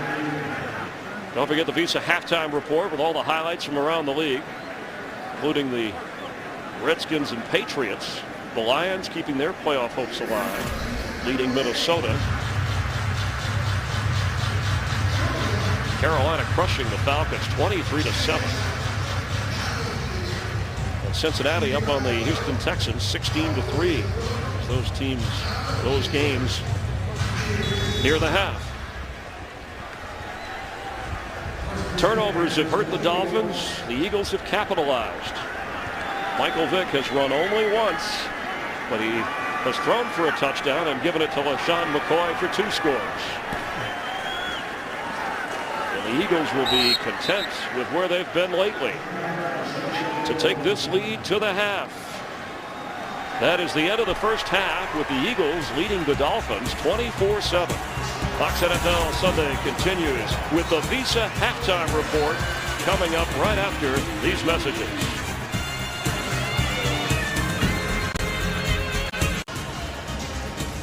The NFL on Fox Live here at South Florida. Now the weather's beautiful. Nice day to hit the beach. Temperature in the high 70s. The rain has moved through, and the Eagles with a 24-7 lead getting ready to kick off. Follow your favorite team all season long. Go to itunes.com/NFL. Hope you're enjoying the game. I know Eagles fans are. Tim Bryant and Chris Myers. And let's talk about Matt Moore. In 21 NFL starts, he has 3 comebacks. This has been a game of turnovers. Can he do it against this Eagle defense? Well, I don't know, and it's going to be hard for him. The pressure is certainly on. He hasn't had a good running game and the support of the run game to lean on. And I'm telling you, ball security will be huge. There's a lost fumble. There's the interception. And then the Devon Best fumble. They are going to get the ball to start it out here, but it won't be easy against Philadelphia, who we said earlier are a defense that, in my opinion, is really built to play with the lead. When you think about all their pass rushers, you know, nobody in the league is rushing the passer with the front 4 better than the Philadelphia Eagles. Jason Babin has had a great day. Trent Cole has brought the pressure. So I think losing Jake Long has certainly played a factor in this game, the left tackle for Miami. A lot of question marks for Matt Moore. He can answer a lot of questions here in the second half. Each team has had 4 sacks. Babin with 2 of those. He's also forced a fumble. Matt Moore did fumble the football through an interception, but he does have the early touchdown pass to Brandon Marshall, who dropped one, which had an effect on a drive. Well, it really seems like, I mean, after the block punt, when Miami blocked the punt with Jimmy Wilson, and then there was a great throw, the touchdown from Matt Moore to Brandon Marshall, not a lot of good has happened. And when the rain stopped and it dried up, Mike Vick stopped sliding around and started making plays in the passing game. Let's check in down on the field again with Jamie Maggio. Jamie? Chris, thank you. 17 points off turnovers for the Eagles. I spoke with Coach Tony Sperano. He said that killed us. We gave them the field position, and he's right. He said in the second half, if we can watch those turnovers, we have a chance to win this ball game. Chris, Tim, back to you. All right, Jamie, a clock malfunction is affecting the start of the second half here, in which the Dolphins and Tony Sperano's team will receive. Sperano, his contract, he got an extension after they were interested in Harbaugh, and so it's 2 years after this year. And when they started out 0-7, everybody assumed he was going to be gone as head coach, but the talk has changed a little. Well, listen, none of us can speak for the owner and what his real decision-making process is. And there's a lot of guys in the know that don't know what he's going to do. But to me, I challenge you or anybody, if it's going to be a coordinator or somebody, if you can't get Jeff Fisher, who else are you going to bring in here that's a coordinator in the NFL that's going to do a better job than Tony Sperano? I'm not buying it. And to his credit, he turned the team over to some veterans, and he said the team taught me something. I was used to doing things this way with a practice schedule, no pads since the game against Denver. That changed And things. You know how hard that was for a guy like that who was raised by Marty Schottenheimer and Tom Coughlin and Bill Parcells, and the grind it, and we're losing, we're going to work harder, we're going to hit more. They haven't had the pads on since they were 0-6. And all you can talk about when you talk to the guys around here is how much fun they've had. And it shows, and it certainly translated to wins. They got to get back to that here in the second half. Yeah, they dug out of the hole record-wise during the year. They have to dig out of the hole here, trailing 24-7. The points off turnovers, 17 for the Eagles, none for Miami. the difference in the game. Think of Philadelphia in terms of the takeaway giveaway and their 4 wins this year. And this is true with a lot of teams, but in particular with Philadelphia this year, they're +2 in takeaway giveaway in the turnover margin in their 4 wins. In their 8 losses, they're -15. And for Michael Vick, his first game back after missing 3 with broken ribs. Now, he started out, it rained early in the day, so the field was slick and he couldn't plant his feet. And the Dolphin pressure was there. We mentioned the 4 sacks, including that face mask penalty. And then this is the play that got it going. It was a throwback to LaShawn McCoy, and then a little screen out there to Deshaun Jackson. There's Brent Selleck, and then the big one to Deshaun Jackson. Great throw. It was a broken coverage. Very, very good route. I think forced him to break the coverage. And they're just checking. Remember when Michael Vick said that the ribs, they were more towards the back. He's wearing that Kevlar vest and wanted to make sure. He said he wouldn't take a pain injection before the game. Didn't Anytime think that he needed it. Third quarter, the time will be kept on the field by the line judge. So the clock malfunction has affected the visibility of time in the game, and you still be able to see the play clock for players. And it's hard to predict what the trainer's working on there with Mike Vick, if it's a low back issue or if it is where those ribs are. And he did tell us it was more in the rear on his backside where the ribs were injured this year versus last year. Time will be kept on the field, so you can ignore that clock because we're just starting the third quarter. Remember, the Dolphins deferred to start the game. Henry ready to boot it to Clyde Gates. Felt like I was doing a radio talk show with Tim Ryan while they were working on the clock. And I'm serious. All right, they're going to come out to the 20-yard line here. Michael Vick, through the years, and this is what his offensive coordinator talked to him about, Slide, you're 31 years old now. You can't keep taking the hits, whether they're in or out of the pocket. Well, his best ability, if you really think about it, maybe his availability, Chris, week in and week out. And, you know, the great ones and the ones that are making all the cash and winning all the games are the guys that obviously are the playmakers, but they have to be available. You can't every year go through a block where you're missing 4 or 5 games. He said he hurt himself and his team by not being able to play. Matt Moore at first down. That's high and incomplete. Anthony Fasano had his hands on it, but excellent defense in the secondary. Looks like he's holding that right hand in pain. That's Asante Samuel, who had a fumble recovery, a strip and recovery earlier. And Samuel makes a big break on this ball. You said he's a baiter. No, he is. Now he'll lay the sugar down and let you think one thing as a quarterback and bait you into throwing something and then jump the route and go get it. That time he was playing the deep middle part of the field, read the eyes of the quarterback and went and split the arms down with Fasano and got the ball out. Reggie Bush. It'll be 3rd and long. The running game has just not been there for Miami. They've been limited in their time with the football. Mentioned sacks in the game so far, and for Babin with 14 this season, that's a career high for him. Some of the other stars on defense facing a 3rd and 9. And you know, they have not been able to exploit the matchup of Reggie Bush on Casey Matthews, who's starting at middle linebacker in the sub package and the nickel package. There's Casey there, and there's Reggie there.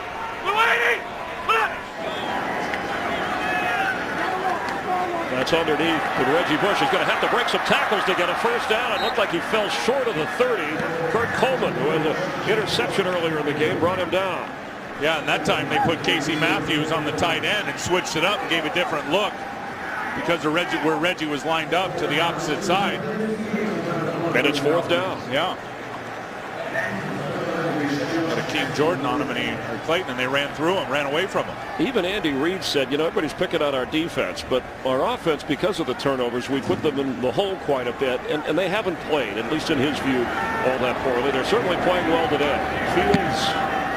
Well, you know where they played bad. It's been down in the red zone with their backs against the wall. Deshaun Jackson on the run. All the way up across the 40, where the Eagles will take over. This crowd is quiet, stunned, and disappointed because Michael Vick and the Eagles have a 24-7 lead. Game is sponsored by Southwest Airlines. Find our fares online only at southwest.com. By the all-new Volkswagen Passat 2012 Motor Trend Car of the Year. By Rise of the Planet of the Apes on Blu-ray and DVD in 2 days. And by Bud Light, the official beer sponsor of the NFL. Here we go.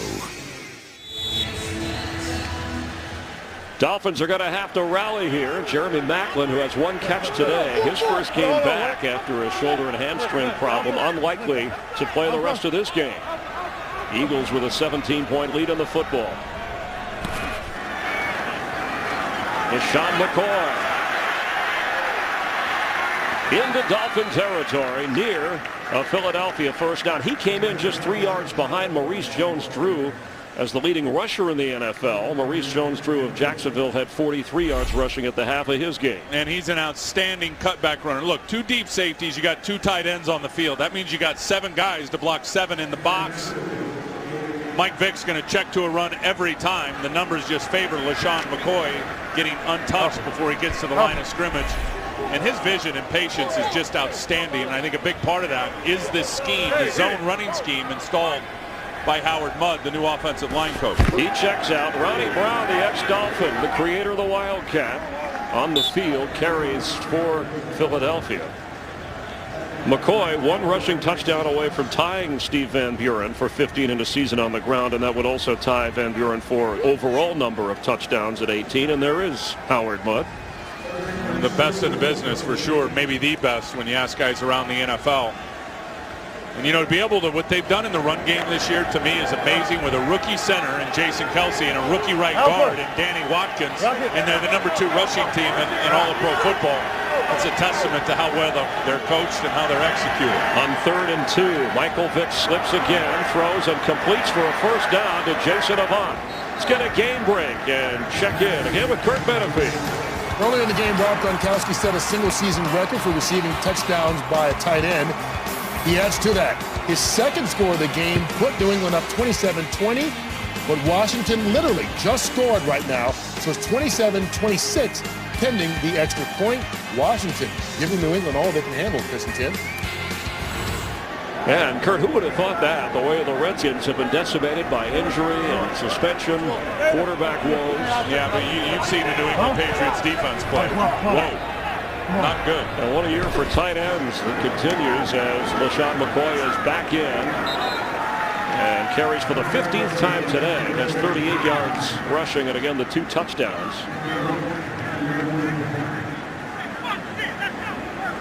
That's one area. Now you look at Miami and how they have stacked it up against the opponent's running game. Talked about that being the highlight matchup coming in. Philly's #2 run game against their #5 run defense. So far, it's been pretty darn good for Miami up front. From the 41 of the Dolphins.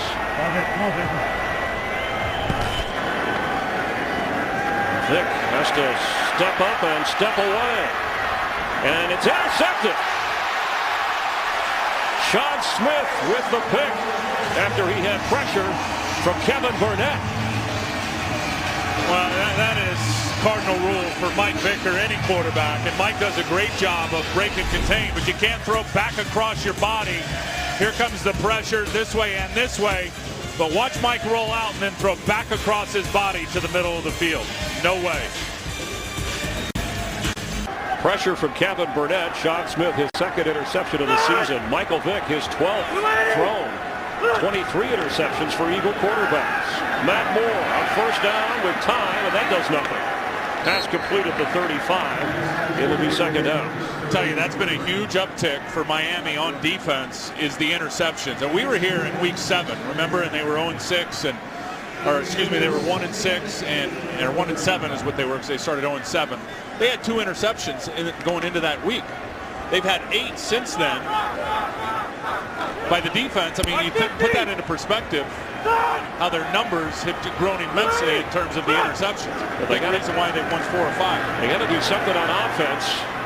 And a nice missed tackle short of the first down to Daniel Thomas. It'll be 3rd and about a yard. Well, he's bigger than Brian Roll, the linebacker who just tried to tackle him. They haven't really gone downfield very much, this Dolphins offense, in this game. I think one thing when you look at them, they're not a huge big play group that gets vertical. I mean, Anthony Fasano had a big one down the middle of the field, but they've only had 4 touchdowns all season long, over 20-plus yards. Here they face a 3rd and 1. Remember, right before the half, they couldn't convert on 3rd and 1. And they couldn't convert on 4th and 1. And it's been number 26, Lex Hilliard, in most of these situations this year. John Jerry in the backfield, the lineman to help. They give it to Reggie Bush. Make that Lex Hilliard, I'm sorry, who did come in for that 3rd and 1. And this doesn't look good for the Dolphins. The Eagle defense has transformed in this game. After watching Marshawn Lynch, the Dolphins probably thought they'd be able to run all over the field. But that was a week ago Thursday. You just wonder, I mean, and I'm sure Reggie Bush is thinking the same thing. I'm pretty sure they knew we were going to Lex Hilliard there. They have done it so much in short yardage situations all season long. Pretty transparent in what the play call was going to be. Philadelphia was ready for it. Fields. And he sticks it inside the 3-yard line. A tremendous punt and placement of 55 yards. So the Eagles escape the Vick interception and still lead by 17. Tim Ryan, Chris Myers, Jamie Maggio on the field as we welcome you back here in South Florida, where the Eagles on offense at their own 4, 1st and 10. Come on, all the way there. Okay. McCoy. Maybe a yard.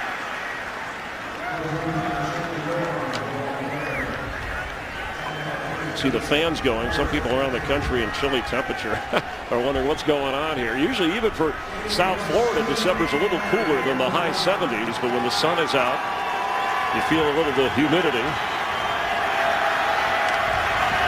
Look at that. 3 guys to put a jersey on for a defensive lineman. Yeah, maybe he needs an extra line. That was the hardest part of the game as a defensive lineman. I promise you, pregame trying to get the jersey on. They tell you to get skinny. Not possible. Vick, incomplete.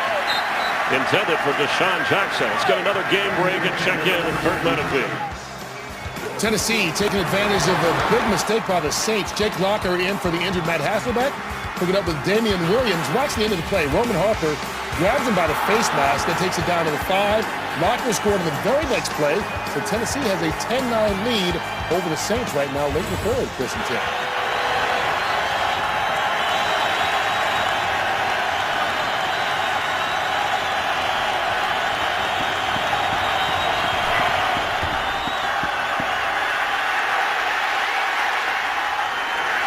Fourth down.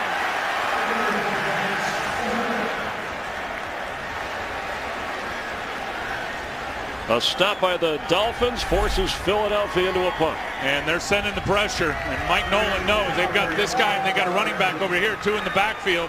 Let's send guys. Jeremiah Bell looked like he was coming scot-free up the middle and got held by Jason Kelsey.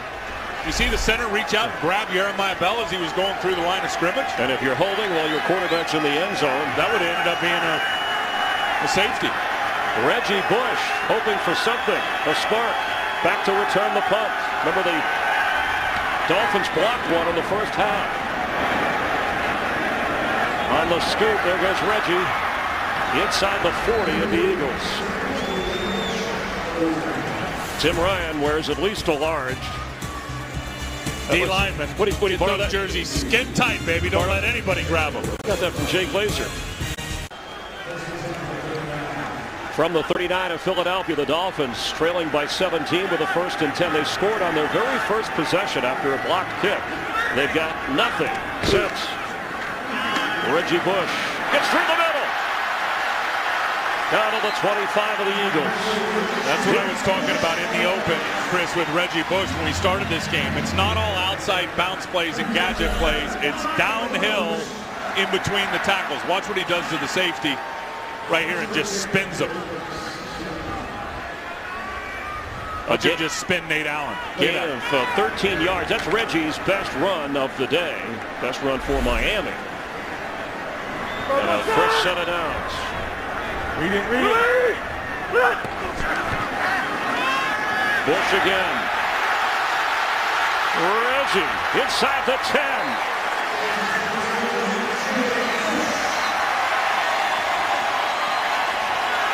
He got the crowd going last week with push-ups. It's a really nice block by Pouncey, but Brian Dable, I'm telling you, if you watch this team this year, you know that he will repeat plays, and he'll go right back to him.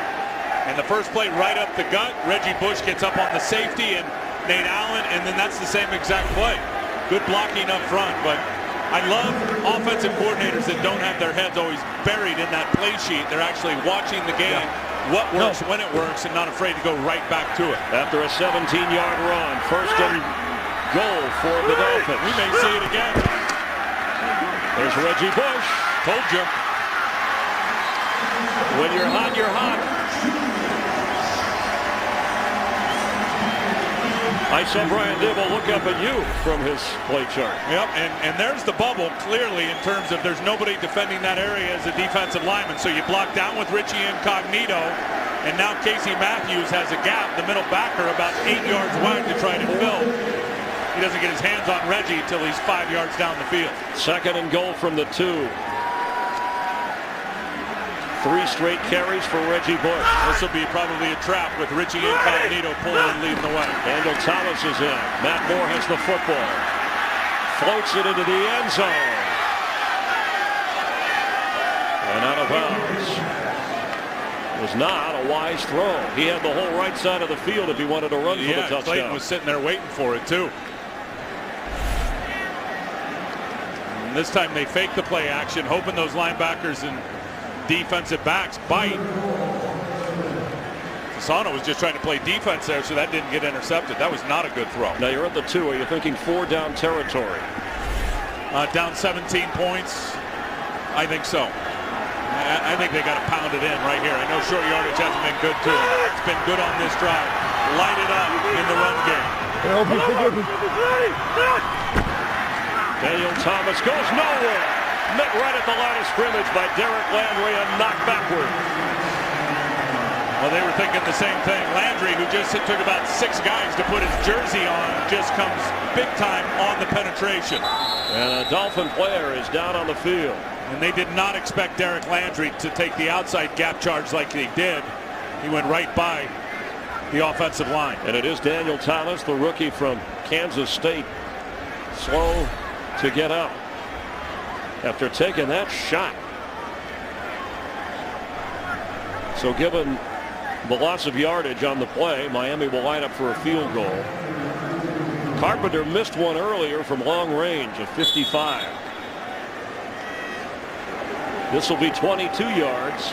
How good has that red zone defense been today for Philadelphia? And trying to get Miami, Tim, to within 2 scores. So the field goal is good. And there's some scuffling going on down there after the snap of the football. Pushing, shoving. Here comes a flag. And they're moving all the way from the 5 back to the 15. There's Eagles pushing each other, trying to keep away from the fray. King Dunlap was in there. I just threw his name out because he has a you've been nice wanting to say that. Yeah, you've been wanting to say that. And Clay Harbor, that name. But he's fired up. Don't let him get out there. It was after the field goal. Interesting call when you think about it. I know there's a lot of time left, but down 17, and you've counted on your defense here in the second half to get turnovers. You've had to settle for a field goal. I mean, Philadelphia, not a lot of opportunities. After the play was over, personal foul, unnecessary roughness, number 65, Philadelphia. That 15-yard penalty will be administered on the kickoff. King Dunlap called. You got to for the say penalty. it twice. And there he is, big 65. He's 6'9", so he's going to hit somebody. But look, not a lot of opportunity to play red zone defense. Only twice this year, but they've been bad all season, Philadelphia. Well, the Dolphins got down there running Reggie Bush, and then he watched on the sideline when they failed and ended with a field goal. Well, and again, I know there's a lot of time left, but I asked the question, how good has Philadelphia been down in the red zone? They've been brutal all year. They're by far worst in the league. They were 0 for 1 today trying to stop Miami, who've only been down in there twice. And Miami decided to kick the 3 points. Brandon Marshall was all by himself in isolation coverage. Would have been a good opportunity to throw the big sky fade route. Yeah, the Eagle defense in the last 2 years, 75% touchdown scoring against them in the red zone. No onside kick with the penalty. They go for the boot to back up the Eagles as Carpenter knocks it through the end zone, where Vic and the offense will take over from the 20. Early games kick off at 1 o'clock Eastern, 10 Pacific next Sunday on Fox. Redskins and the Giants. All these games affect the playoffs in one way or another. Some will see the Saints, Vikings, Seahawks, and Bears, and the Lions and Raiders. And don't forget the Bill Ford Tough Fox NFL Sunday pregame show begins at noon Eastern, 9 Pacific. Oh, partner, we may have a barn burner and a good one. You never know what you're going to get. We got some wild games going on. All right, but here, the Dolphins have to force the Eagles with a 3 and out with 4:52 to go in the third. Vic. He gets away and throws deep. It's caught by Riley Cooper at midfield. Randy Starks could not bring Michael Vick down. A 29-yard throw. The body strength of Mike Vick is just ridiculous, because Randy Starks, who's going to come flying up the gut here and get the pressure on Vick. I mean, he has a hold of his jersey. Excuse me, Randy came from the other side. He's got a hold of his jersey now. He's hanging on him, and Mike Vick just shakes him off. He just drifts off of him. And when Mike has that kind of time and can extend a play, it's just too hard coverage-wise to stay with those wide receivers. Cooper got valuable playing time when Macklin was out injured.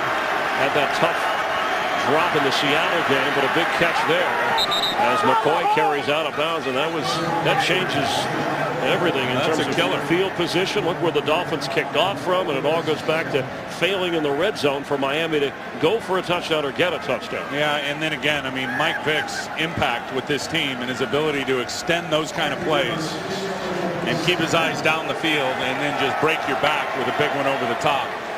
That's what makes him who he is. On 2nd and 6, he joked about taking more vitamin D. Take care of those ribs to stay healthy. The quick pass underneath a little screen. That's McCoy. And let's get a game break and check in with Kurt Menefee. Well, the Saints have the highest scoring offense in the league, but they were without a touchdown through 3 quarters at Tennessee. That is until Drew Brees hooked up with Marcus Colston, 35 yards on the score, making it 16-10. Saints and Tennessee playing with Matt Hasselbeck out with an injury. Jake Locker in at quarterback for them this team. Thanks, Kurt. Here a 3rd and 5.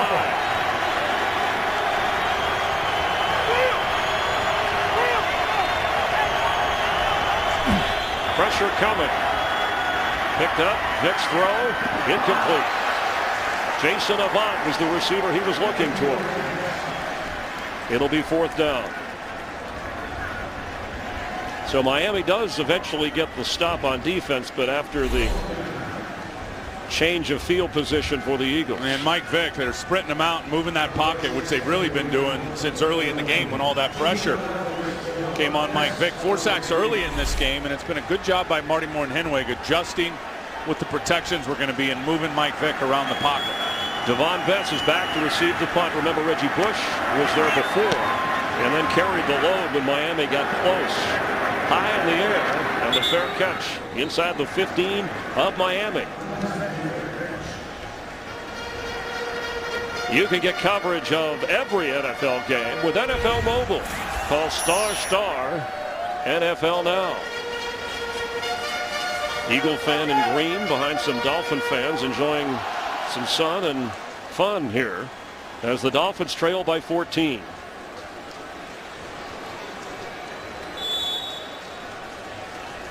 I'm not sure that was an Eagle fan. See the orange guy sitting next to him? I think that was that teal green he was trying to work. That looked like Eagles. He's going to be mad at you. Here comes a flag. Across the 20 is Reggie Bush. Yeah, this is going to be holding, I believe, on. And they're locked up. They're still down inside the 10-yard line. Mike Pouncey was just had his arms wrapped around and hugging Derek Landry. Holding. Offense number 51. Pass the distance to the goal. Repeat, 1st down. Second call in the game against Pouncey. And there's Landry. There's Pouncey, the center. I mean, watch how he just fell on him, and then they stayed. I'm telling, they stayed embraced. Yeah, they were still loving up on each other. Reggie was going back to the huddle. I think here, Tim, you tell me. I know they're backed up, but trying to get the ball, whether it's down the middle to Fasano to Brandon Marshall, Matt Moore. The clock is ticking here in the third quarter if the Dolphins are going to try to get back into this. And now it's 1st and 17 from the Miami 6-yard line. Matt Moore is 11 of 18, only 95 yards passing.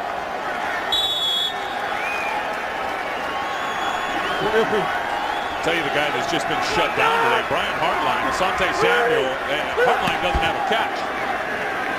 Reggie Bush with a carry.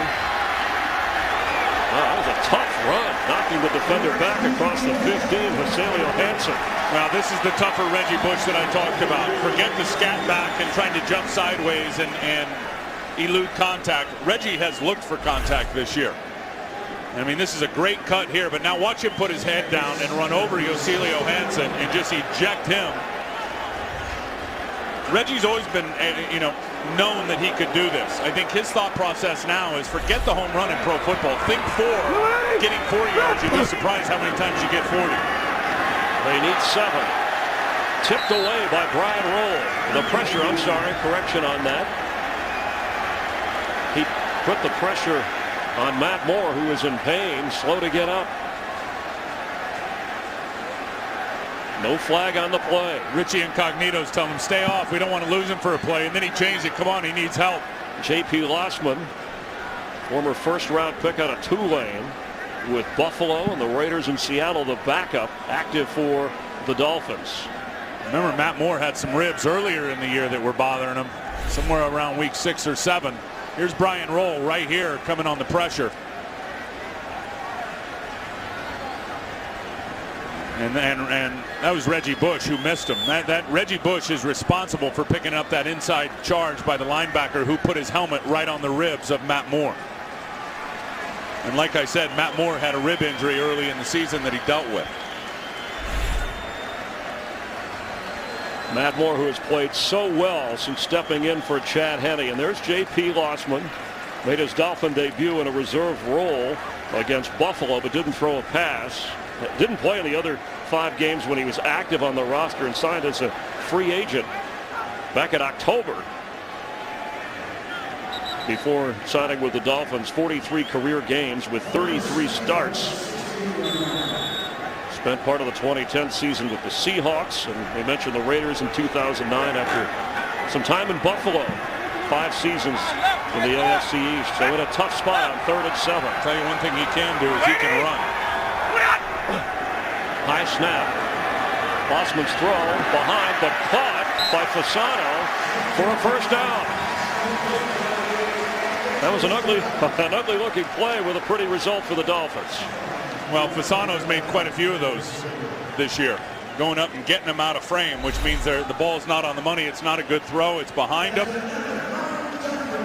And he goes up and gets it. Give Lossman some credit, though. He's been standing on the sidelines, and I'm sure not having that arm warmed up and getting out there and putting it within an area that Fasano could go get it. His first pass of the season.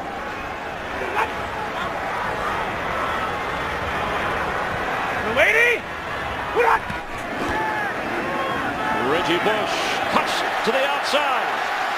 Brought down from behind and a hustling play, or he might have gotten more from Brian Roll. What a wicked cut. And great vision by Reggie Bush. He's going to read Trent Cole right here, who Fasano ends up wiping down the line of scrimmage. Watch how Reggie sees it and then bounces it right outside. Bang, right there.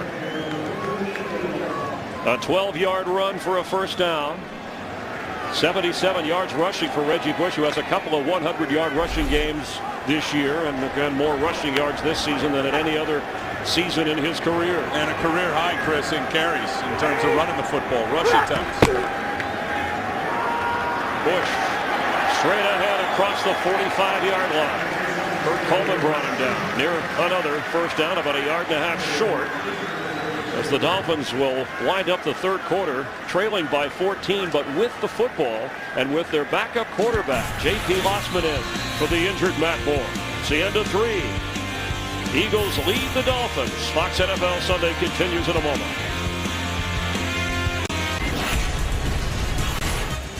Start of the fourth quarter. The Dolphins trail by 14, but have the football on second down from the 46. And Reggie Bush, only 17 yards rushing in the first half. 7 carries, 68 yards so far in the second half.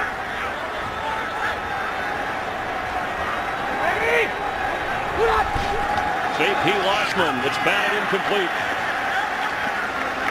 Matt Moore checked that is in for J.P. Lossman. He came in after the break as Darryl Tapp got his hands up and knocked the pass away. You got to get him chopped down if you're an offensive lineman, and your quarterback is trusting that defensive end is going to get chopped down on the quick pass, so he is blindly throwing that quick throw, and Nate Gardner did not get Tapp chopped down, and he got the block.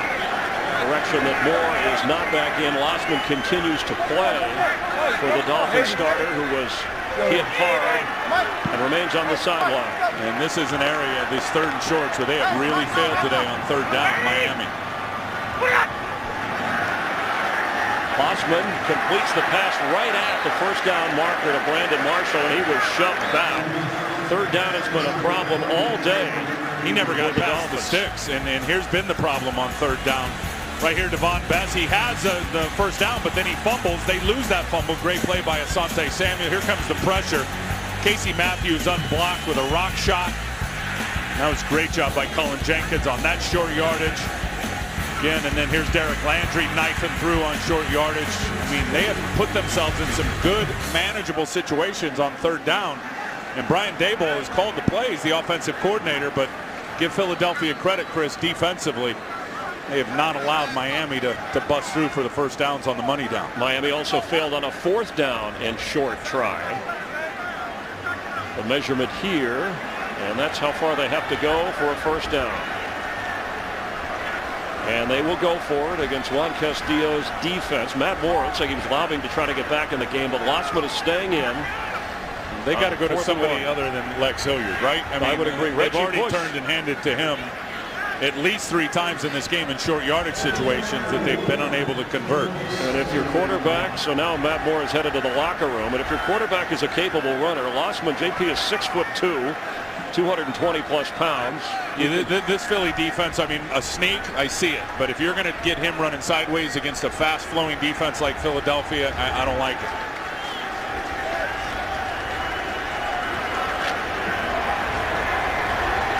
Yeah, they're going to spread him out by formation and turn and hand it to Reggie Bush. Fourth down. Brandon Marshall on the right. Hartline is on the left. And you can see Philadelphia's got everybody in the box to defend the run.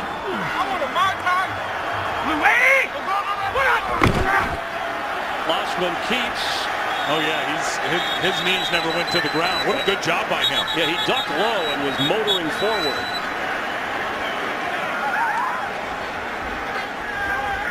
The lines on the field are just kind of a gauge. The officials will use the chains officially if it's that close to measure. Boy, Reggie is animated. Look at Reggie Bush down there. Oh, that's a bad spot based on what I saw from up here and the way Lossman was just pile driving through low.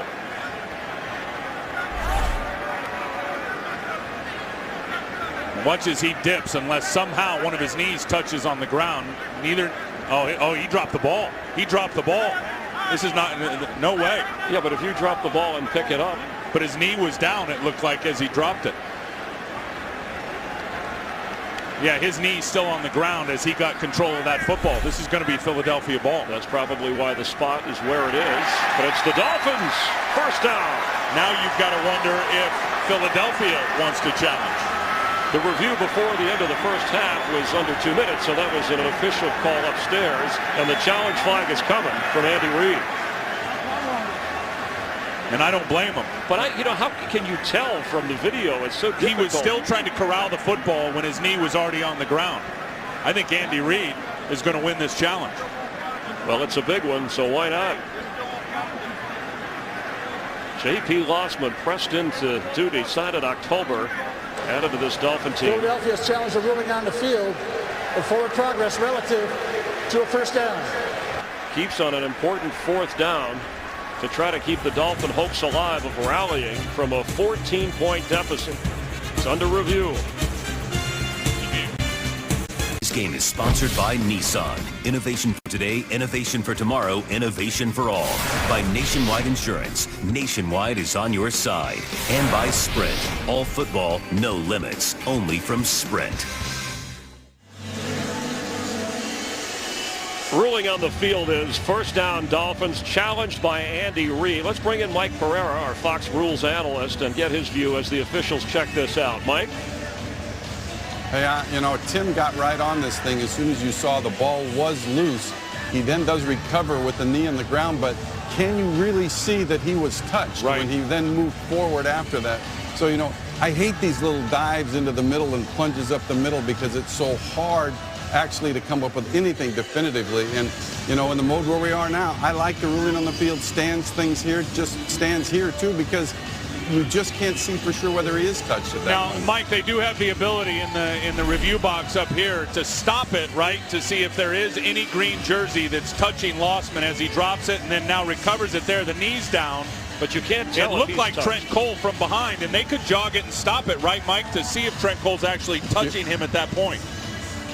Looked like you saw Trent Cole there with his arm on his back. Exactly. Which again, if they stop it at that point, these are so tough. He's on but you watch there, Cole, clearly Trent Cole's on his back there. So you would look at that now and think that you have enough to reverse that and put him down, because I do believe the knee is down. That was the most definitive shot there of him being touched. That's right. And Ron Winter has taken a look and is trotting out to announce the call.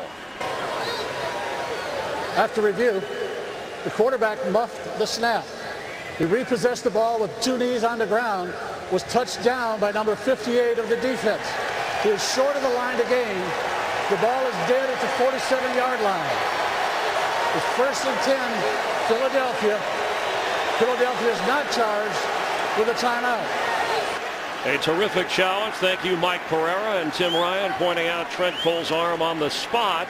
And that spot turns it over to the Philadelphia Eagles with 14:19 to play in the fourth quarter. Thank you, Mike Pereira. You're awesome, bro. And so is the Eagle defense. And the Dolphins have to do something about short yardage, because that has cost them in this game. Well, you know, I just don't know how you don't turn and hand it to Reggie Bush, who has been slamming it up inside. Especially they were able to spread him out by formation. Turn and give it to Reggie, who's had a big second half.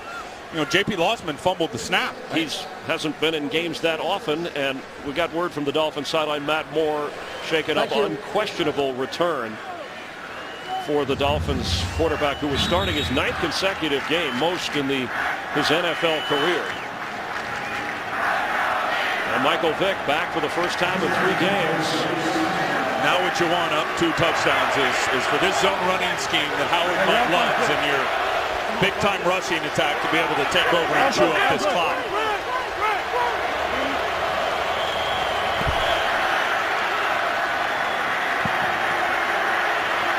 Michael Vick is on the run, gets away, is still motoring, and is eventually brought down. Looked like Cameron Wake got to him, but they couldn't sack him in the pocket. It's one way to chew up time. His second run of the game, and he picked up 4 yards. There's clearly nobody open because Mike was moving around the pocket. They built a nice pocket around him, and there was just nowhere for him to go down the field with the football, so he had to take off and try to force the issue.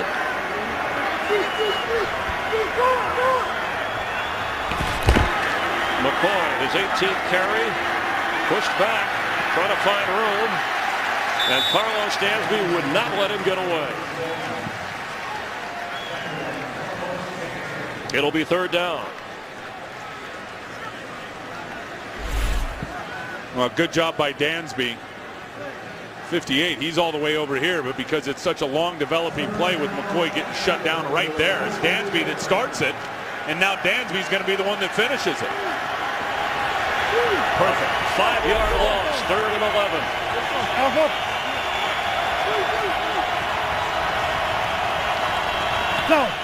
Here comes pressure. Batted in the air and almost intercepted. Was it Merlin again? Cameron Wake had a chance of the ball floating in the air for the pick. Was it Philip Merlin again that gets his hands up and gets the bat down?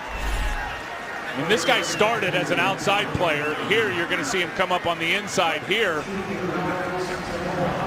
And when he started his career here, he was an outside edge rusher. And he has put on a bunch of weight and a bunch of size. And usually when that happens, you're going to move closer down to the football in the line of scrimmage. Defensive tackle, nose guard. Another good job reading the quarterback and knowing when to get his hands up for the block. Eagles forced to punt despite the good field position. And a nice kick that Devon Best lets go. And it goes into the end zone. Not close, and a big difference of some 18 or 19 yards. A 52-yard punt. The Dolphins will have it on offense from their own 20 with J.P. Lossman, the quarterback. Eagles enjoying their trip south with a 24-10 lead, 12:50 to go. Matt Moore again with a head injury. He will not return, so it's all up to J.P. Lossman if the Dolphins are to rally. First down from their own 20. Pressure coming, and he goes down. The Eagle defense with another sack, their 5th of the game. You just wondered when no Jake Long was going to show up and rear its ugly head for the Miami Dolphins. And there we just saw it with Trent Cole just blazing around the corner of Nate Gardner. And also, Vernon Carey went out. He's come in some short yardage, but for the most part, he's been out with John Jerry again in his spot at right guard. So 2 starters on the line out, and the Eagle defense taking advantage. Reggie Bush checks in.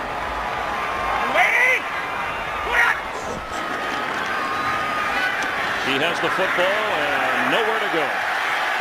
Asante Samuel runs him back into the end zone.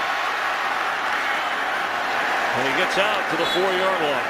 All right, great awareness of Reggie, knowing that the whistle didn't blow and his forward progress wasn't stopped. He knew he was back in the end zone and better get out, and was able to save it and not get tackled for a safety. 3rd and long. There's a guy who's been under fire.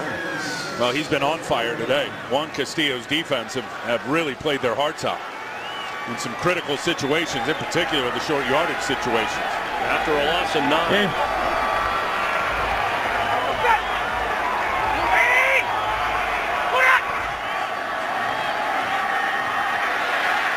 Reggie Bush has it. It'll be 4th down.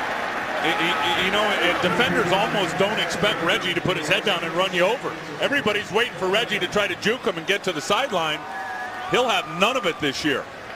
Just like he did in New Orleans and won a Super Bowl there. One of those special players. No, he never did that in New Orleans. No, I mean a championship in college football, a championship in New Orleans, and he's embraced the community here in Miami, and he did that in New Orleans to help turn things around for a franchise that did not have success with Sean Payton and Drew Brees. The Saints are winning today in the 4th quarter. And Deshaun Jackson.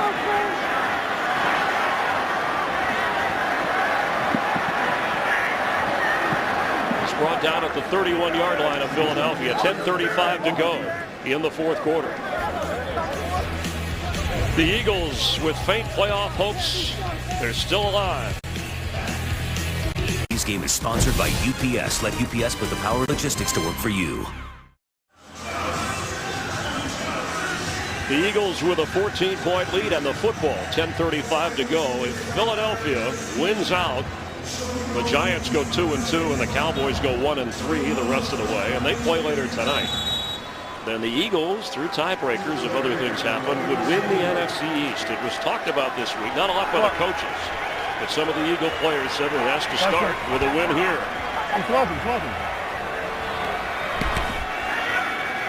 Deshaun McCoy. He'll lose yards. And a late flag.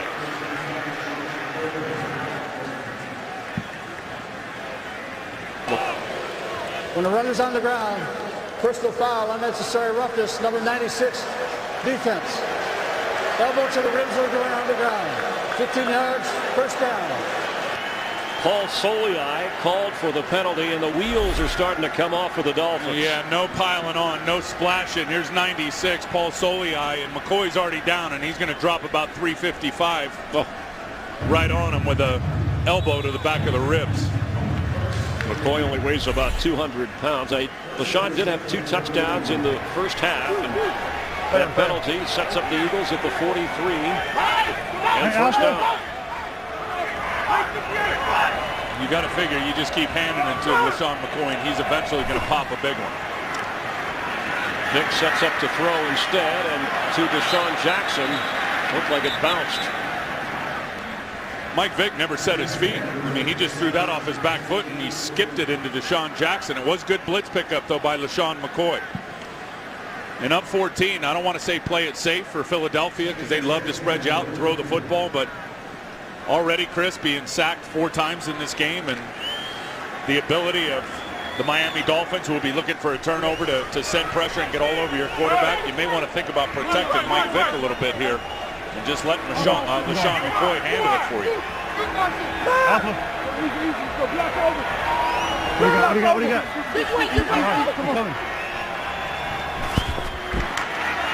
McCoy trying to find room and falls forward for a yard and a half.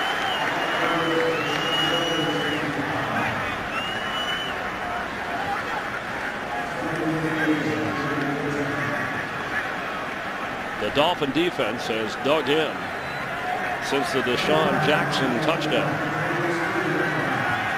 Philadelphia scoring 17 points off turnovers. And 3rd and 11.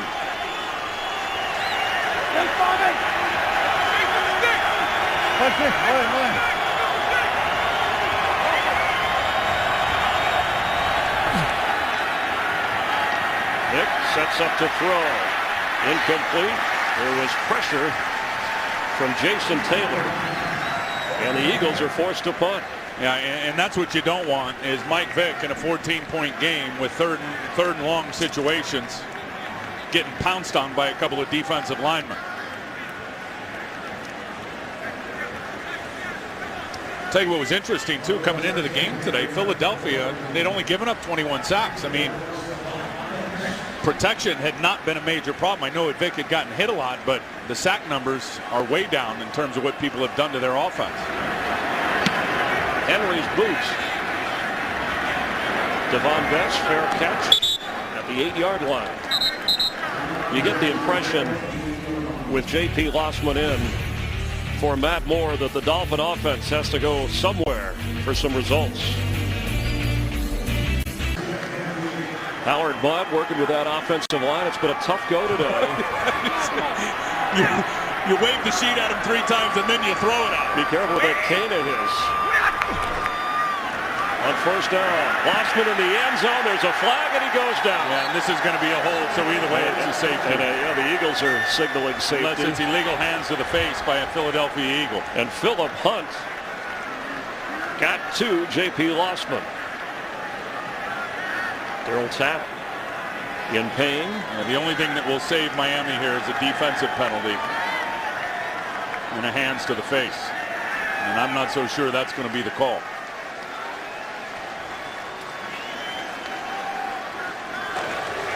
The result of the play is a safety.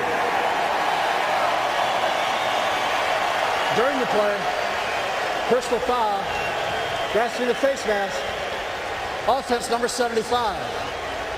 That 15-yard penalty will be assessed on the safety kick, half the distance to the goal. Nate Garner called for the penalty. He came in for Jake Long. Remember, Vernon Carey is out. Matt Moore. So 3 starters on the Miami offense out of this game. Yeah, and the Philadelphia Eagles have made it pay for it. And look at that, is just pure power rush by Tapp over there on Nate Gardner. And then here's the other side with Philip Hunt on Mark Colombo. And those defensive ends playing from those wide alignments, J.P. Lossman's had no chance since he's come in. And it was just as bad for Matt Moore before.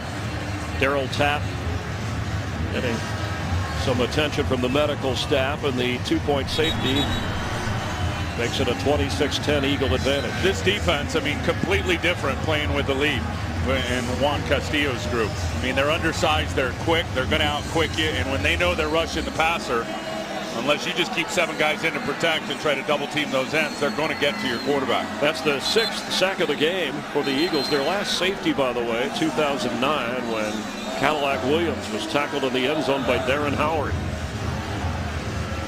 I mean, it's just hard to put into words what the defense has been able to do today against an offense that had really been humming. 28 points a game in the last 5 games for Miami coming into this one. And they have just been throttled way down by Philadelphia's D with the turnovers and the pass rush.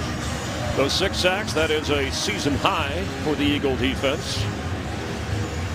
Philadelphia will get great field position. They get the Jets at home next. Then they're at Dallas and home against Washington to end the season and try and do their part to keep postseason possibilities for the Eagles alive, which is incredible when you think about the way the season has gone for Philadelphia. Dan Carpenter with the punt on the kickoff. Brandon Fields will take over for what would normally be his position. And Deshaun Jackson back as Fields boots it.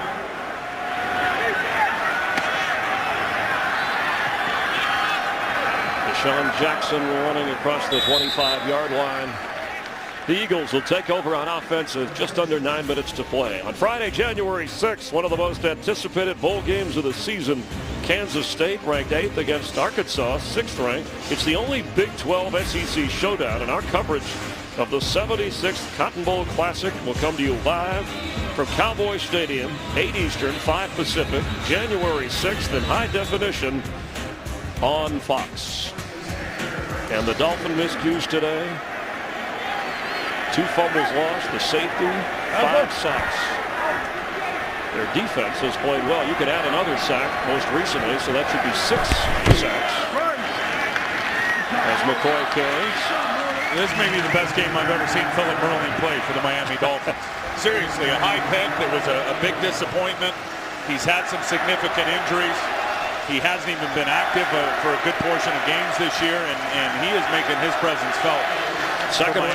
Second round draft pick, Tim, out of Clemson in his 4th year. Some fans that are here are still chanting. Their defense has played very well. And I think the Eagle defense, a little better games I've seen them play. It's the best game I've seen their defense play this year.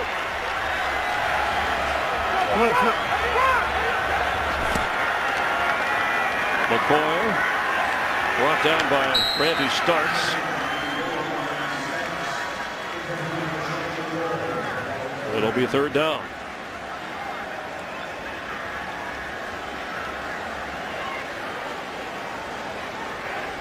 The Eagles started, they won their opener against the Rams, Andy. Then they lost 4 in a row. Talking to Andy yesterday, he said he's never been through anything like this, but he also said we're about to get it right. He said we win tomorrow. He said he was adamant about that. We're going to put on a show, he told me. Yep. Lucy. And enough to win.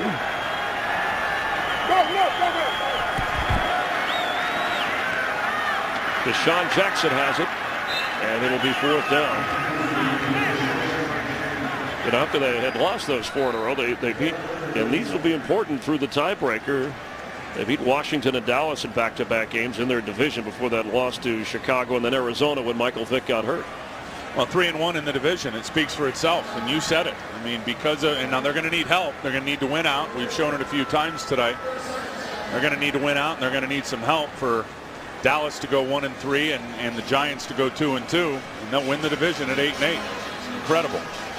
The NFC playoff picture as the Dolphins use one of their 3 timeouts, so they will have 2 remaining. 2 teams have already clinched their division, and that's Green Bay. They play later today. By the way, the perfect season, we'll get you Don Shula's comments on that. And you see New Orleans, they are a minute 45 away from winning. And then that Dallas NFC East Giants battle, they play tonight. Who knows what's going to happen there? Do you see what Atlanta's doing in that comeback against Carolina? Are you kidding me? They're up 31-23 with 2 minutes to go. And how about this? You know, Michael Vick was saying this week that, you know, leadership, we use the term with the quarterback position, but when he's out injured, that also affects the kind of leader he can be. And look, bottom line is this. His offensive line has not had a good day with protecting him or opening running lanes for LaShawn McCoy. And Reggie Bush checks back in, trying to make something happen for the Dolphins. He lets it go. And that's a tough break because it'll go inside the 15-yard line. 26-10 with just over 7 minutes to go. Well, the Eagles, you know, the question is, you are what your record is. Do they look like a playoff team to you? You've watched them through the year. I'll tell you one thing. Their offensive line doesn't look like a playoff offensive line today. Defensively, they're having a whale of a football game. They do control their own destiny. They've got all their weapons back. They can get hot in a hiccup. They're a good football team. And I know everyone talks about them being young and all that. Forget it. It's about ball security. It's about ball control in terms of keeping the football and not having the turnovers. And we know they were worse in the league coming into this game today, and they've had a few today as well. And when they're healthy, their offense obviously can play with anybody. As the handoff straight up the middle to Reggie Bush. They control their own destiny to a point. They still need... Well, they need help. Because if the Giants or Dallas win out one of those teams, although they all play each other, which increases the possibility that you can have that scenario. But you know what? If you win out and controlling your own destiny in terms of the perception, because if this team wins out, I'm telling you, it takes all the heat off of Andy Reid and Juan Castillo and the rest of them. Lossman goes down at the 15. Here comes a flag. That's another sack. Trent Cole got in for what would be the 7th, unless this penalty negates that, by Philadelphia. And I'll say the same thing I said about Tony Sparano earlier with Andy Reid. Personal foul. Contact to the knees of the quarterback. Defense number 58. 15-yard penalty. First down. All right, so it is on Trent Cole, no sack. Yeah, and they're just licking their chops. But I'll say the same thing about Andy Reid as I said about Tony Sparano. I mean, you look around the NFL and tell me where you're going to find a better leader. There's Trent Cole, who's fallen down, and that's a good call. A better leader in terms of a head figure that knows how to coach coaches and knows how to coach players than Andy Reid in terms of coordinators. You're not going to find him. In his 13th season, Andy Reid, and again, only 2 losing seasons. You know, Michael Vick was asked about that, and he said, I'm not worried about Andy Reid. I think we'll all be back here next year. Daniel Thomas carries, as long as the players do their job. And of course, Vick got that big contract in the neighborhood of $100 million after his year last year. And that's another reason you want to protect and keep him healthy, as he has put the Eagles in position coming back for the first time in the 3-game absence. Darryl Tapp unlikely to return with an injury. We saw him go away on the safety for the Eagle defense. And Mike has been rusty today. I mean, saw him miss a couple of guys, did have the big touchdown. Lossman across the 30. He keeps. Keenan Clayton runs him down. Matt Moore was hurt just as the 4th quarter was beginning. A blow to the head, and that forced Lossman, who in 2004 was drafted in the opening round, 22nd pick in the draft by the Buffalo Bills. Never quite lived up to the college hype coming out of Tulane. Yeah. On 3rd and 11.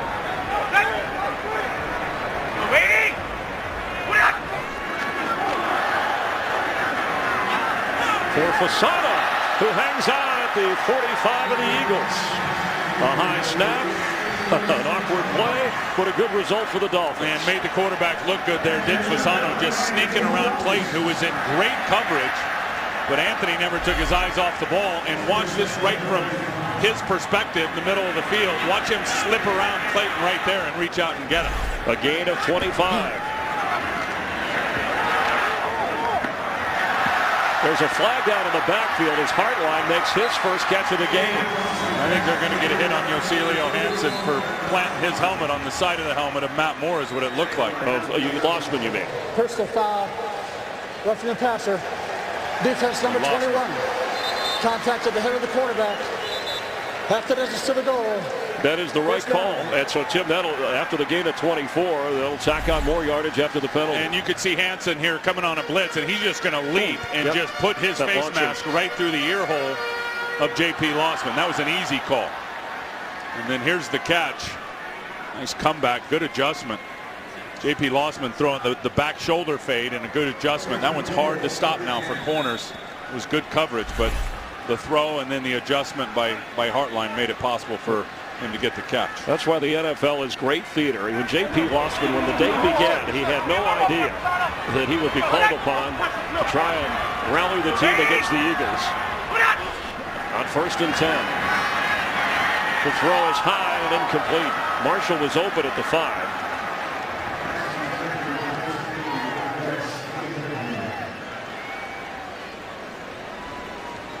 It'll be 2nd and 10.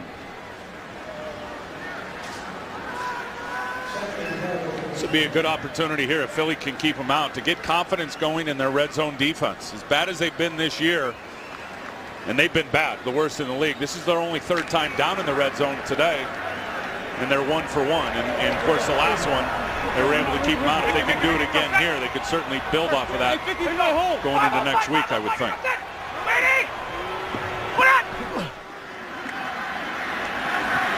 Incomplete. There's a flag down at the 20. They're going to probably get Hunt for coming low on the quarterback trying to turn the corner. Either that or a hold on the left tackle. We'll see.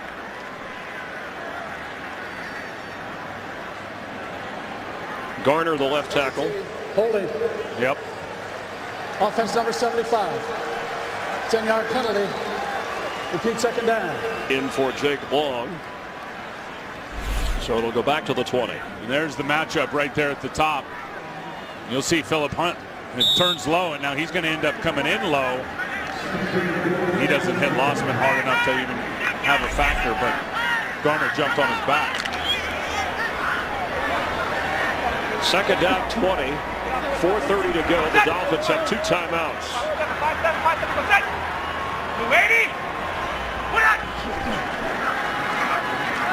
He waited, he's throwing, he's open.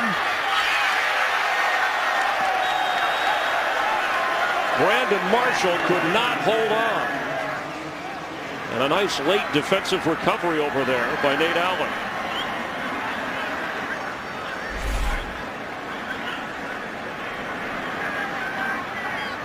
Lossman just throws it up, back pylon. It's actually a good throw, just better coverage. You like the fact that he gave big Brandon Marshall an opportunity against a safety one-on-one, see if your guy can go get him. Brandon Marshall, the only touchdown of this game for Miami, and it happened on the Dolphins' first possession. On 3rd and 20. Fasano tries for the one-hander. Incomplete. 4th down. Well, you need 2 scores and 2 two-point conversions. Right down the pipe here. Fasano one-on-one on the middle linebacker. The rookie Casey Matthews wide open. Just overthrew him by a little bit. Fasano could barely get one hand on it. And he's made some of those circus catches, some of those one-handers this year. That one he couldn't. So they need 20 for a first down. We're going to get a timeout here called. Philadelphia. They're first. Dolphins. 30-second timeout. Eagles have 2 remaining. Dolphins are 0 for 2 on 4th down, and they've struggled on 3rd down in short yardage. The NFL next week on Fox, and hope you've enjoyed our game and the coverage today from the pregame show throughout the afternoon. You'll see Redskins and Giants. Late game is the Lions and Raiders. It all starts with the Built Ford Tough Fox NFL Sunday pregame show at noon Eastern, 9 Pacific. You know, the Packers play later trying to stay undefeated, and I saw some comments from Don Shula, who was here at the game, quoted the Miami Herald, said, you know, about the perfect season for the Pack. I'm not some grumpy old guy sitting in front of the TV set rooting for the Packers to lose. You know, Joe DiMaggio didn't root for people to break his record, but if they do it, I'll congratulate him. And Bob Greasy was asking Harvey Green of the Dolphins for Aaron Rodgers' numbers, and I might have to call him and congratulate him. Bob finished up that Earl Morrall. Well, the perfect season won't end at the end of the regular season. It'll end in Indianapolis. It doesn't mean anything for Green Bay unless it ends there. Ask the Patriots about that. That's right. On 4th down, no, he's down. The whistle blew. The official called it. And Trent Cole and Jason Babin have Lossman wrapped up at the 30.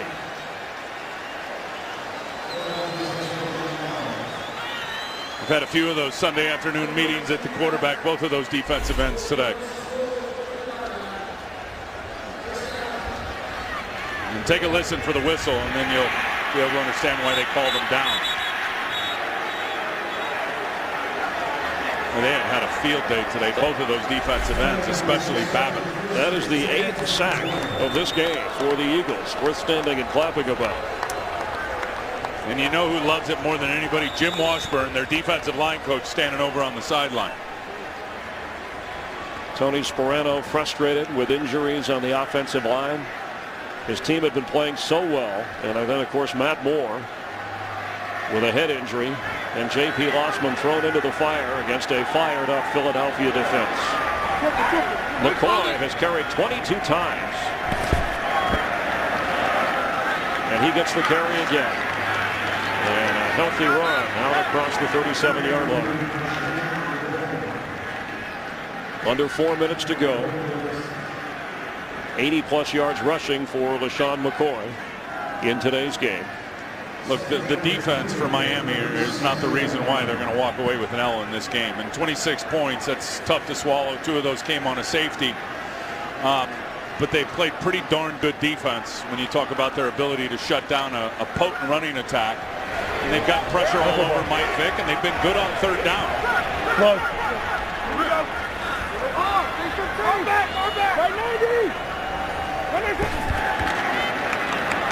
McCoy carries again up near the 40, near a first down. You know, we've seen the running game. How about the record that Dan Marino owns for passing yardage in a single season of 5,084? And there right now are at least 3 quarterbacks, Drew Brees, Tom Brady, and Aaron Rodgers, who are threatening that mark. Brees already through 12 games hit the 4,000 mark. The Saints won again today. That's a record. You talk about records that may fall. That may fall by a quarterback or 2 this season. Incredible. You know, you talk about the 4,000-yard threshold. Those are coming certainly a lot more frequent than they ever did before in this league that's become a passing league. McCoy gets the first down and stays in bounds. And you talk about on a game-by-game basis, 300 yards may be the, 350 may be the new 300. Coming into the game, this is where the yardage marks were of the guys we mentioned that could threaten that record. And, of course, after the weekend, we'll total up the yardage. And 3 regular season games remain after this weekend. Drew Brees will finish at home in the Dome against Carolina and Cam Newton. That timeout, by the way, Miami's. They have one. Now you got me curious. I would love to see what Brees did today in that game at Tennessee. We got to get that figured out. And we'll check on the yardage because we also have Brady, who finished his game today. And, of course, Aaron Rodgers plays a little bit later against the Raiders. 337 yards for Drew Brees. Right on pace to blow that record up. And Tom Brady, 357 yards. So 350 is the new 300.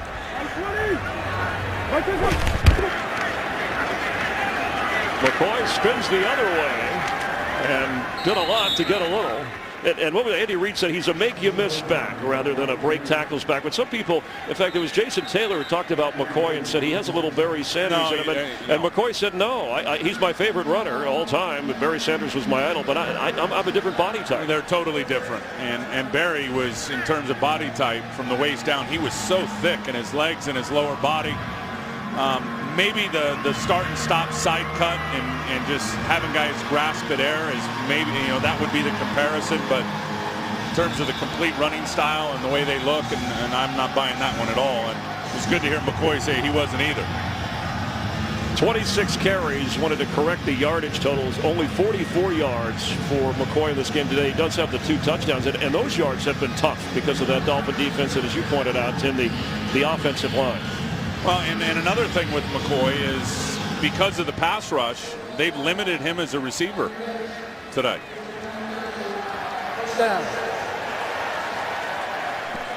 He did have 3 catches, and the catch you talked about helped get that offense going early in the game. Well, that was the big one, but that's a guy that had 78 catches last year, had 42 coming into the game today. And as he told us, he thought that's why they drafted him, was because of his receiving skills. We have an unsportsmanlike conduct call against Miami's bench. So the penalty being assessed against the Dolphins takes it to the 43 of Miami with 2:24 to go. And the Dolphins are out of timeouts.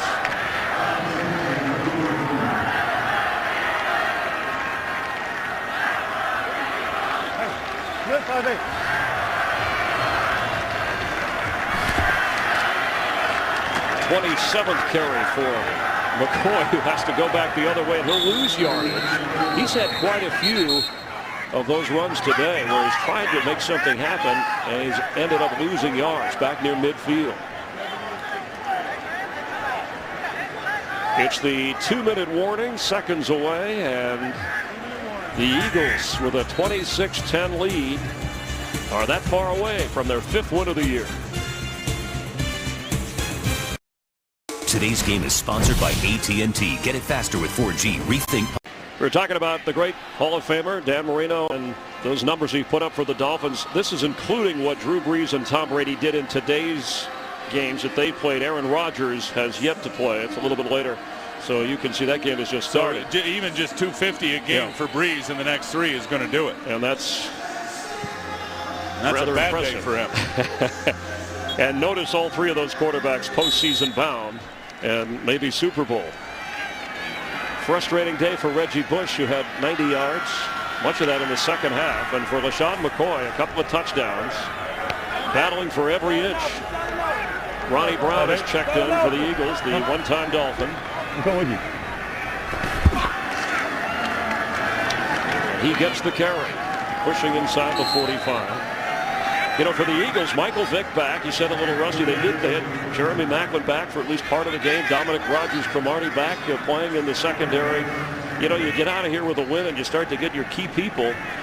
It's a good feeling if you're an Eagle. It's absolutely a good feeling, and the best feeling is it's got to be for Juan Castillo.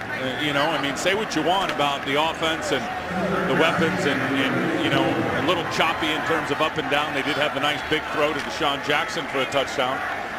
But defense is the big story today, clearly, for the Philadelphia Eagles, and they have put the hammer down on Miami, who were pretty red hot coming into this game, scoring 28 a game. This is Ronnie Brown. He wants to stay inbounds. Dolphins will next play the Buffalo Bills, and then they go to New England and the Jets as we have a flag down.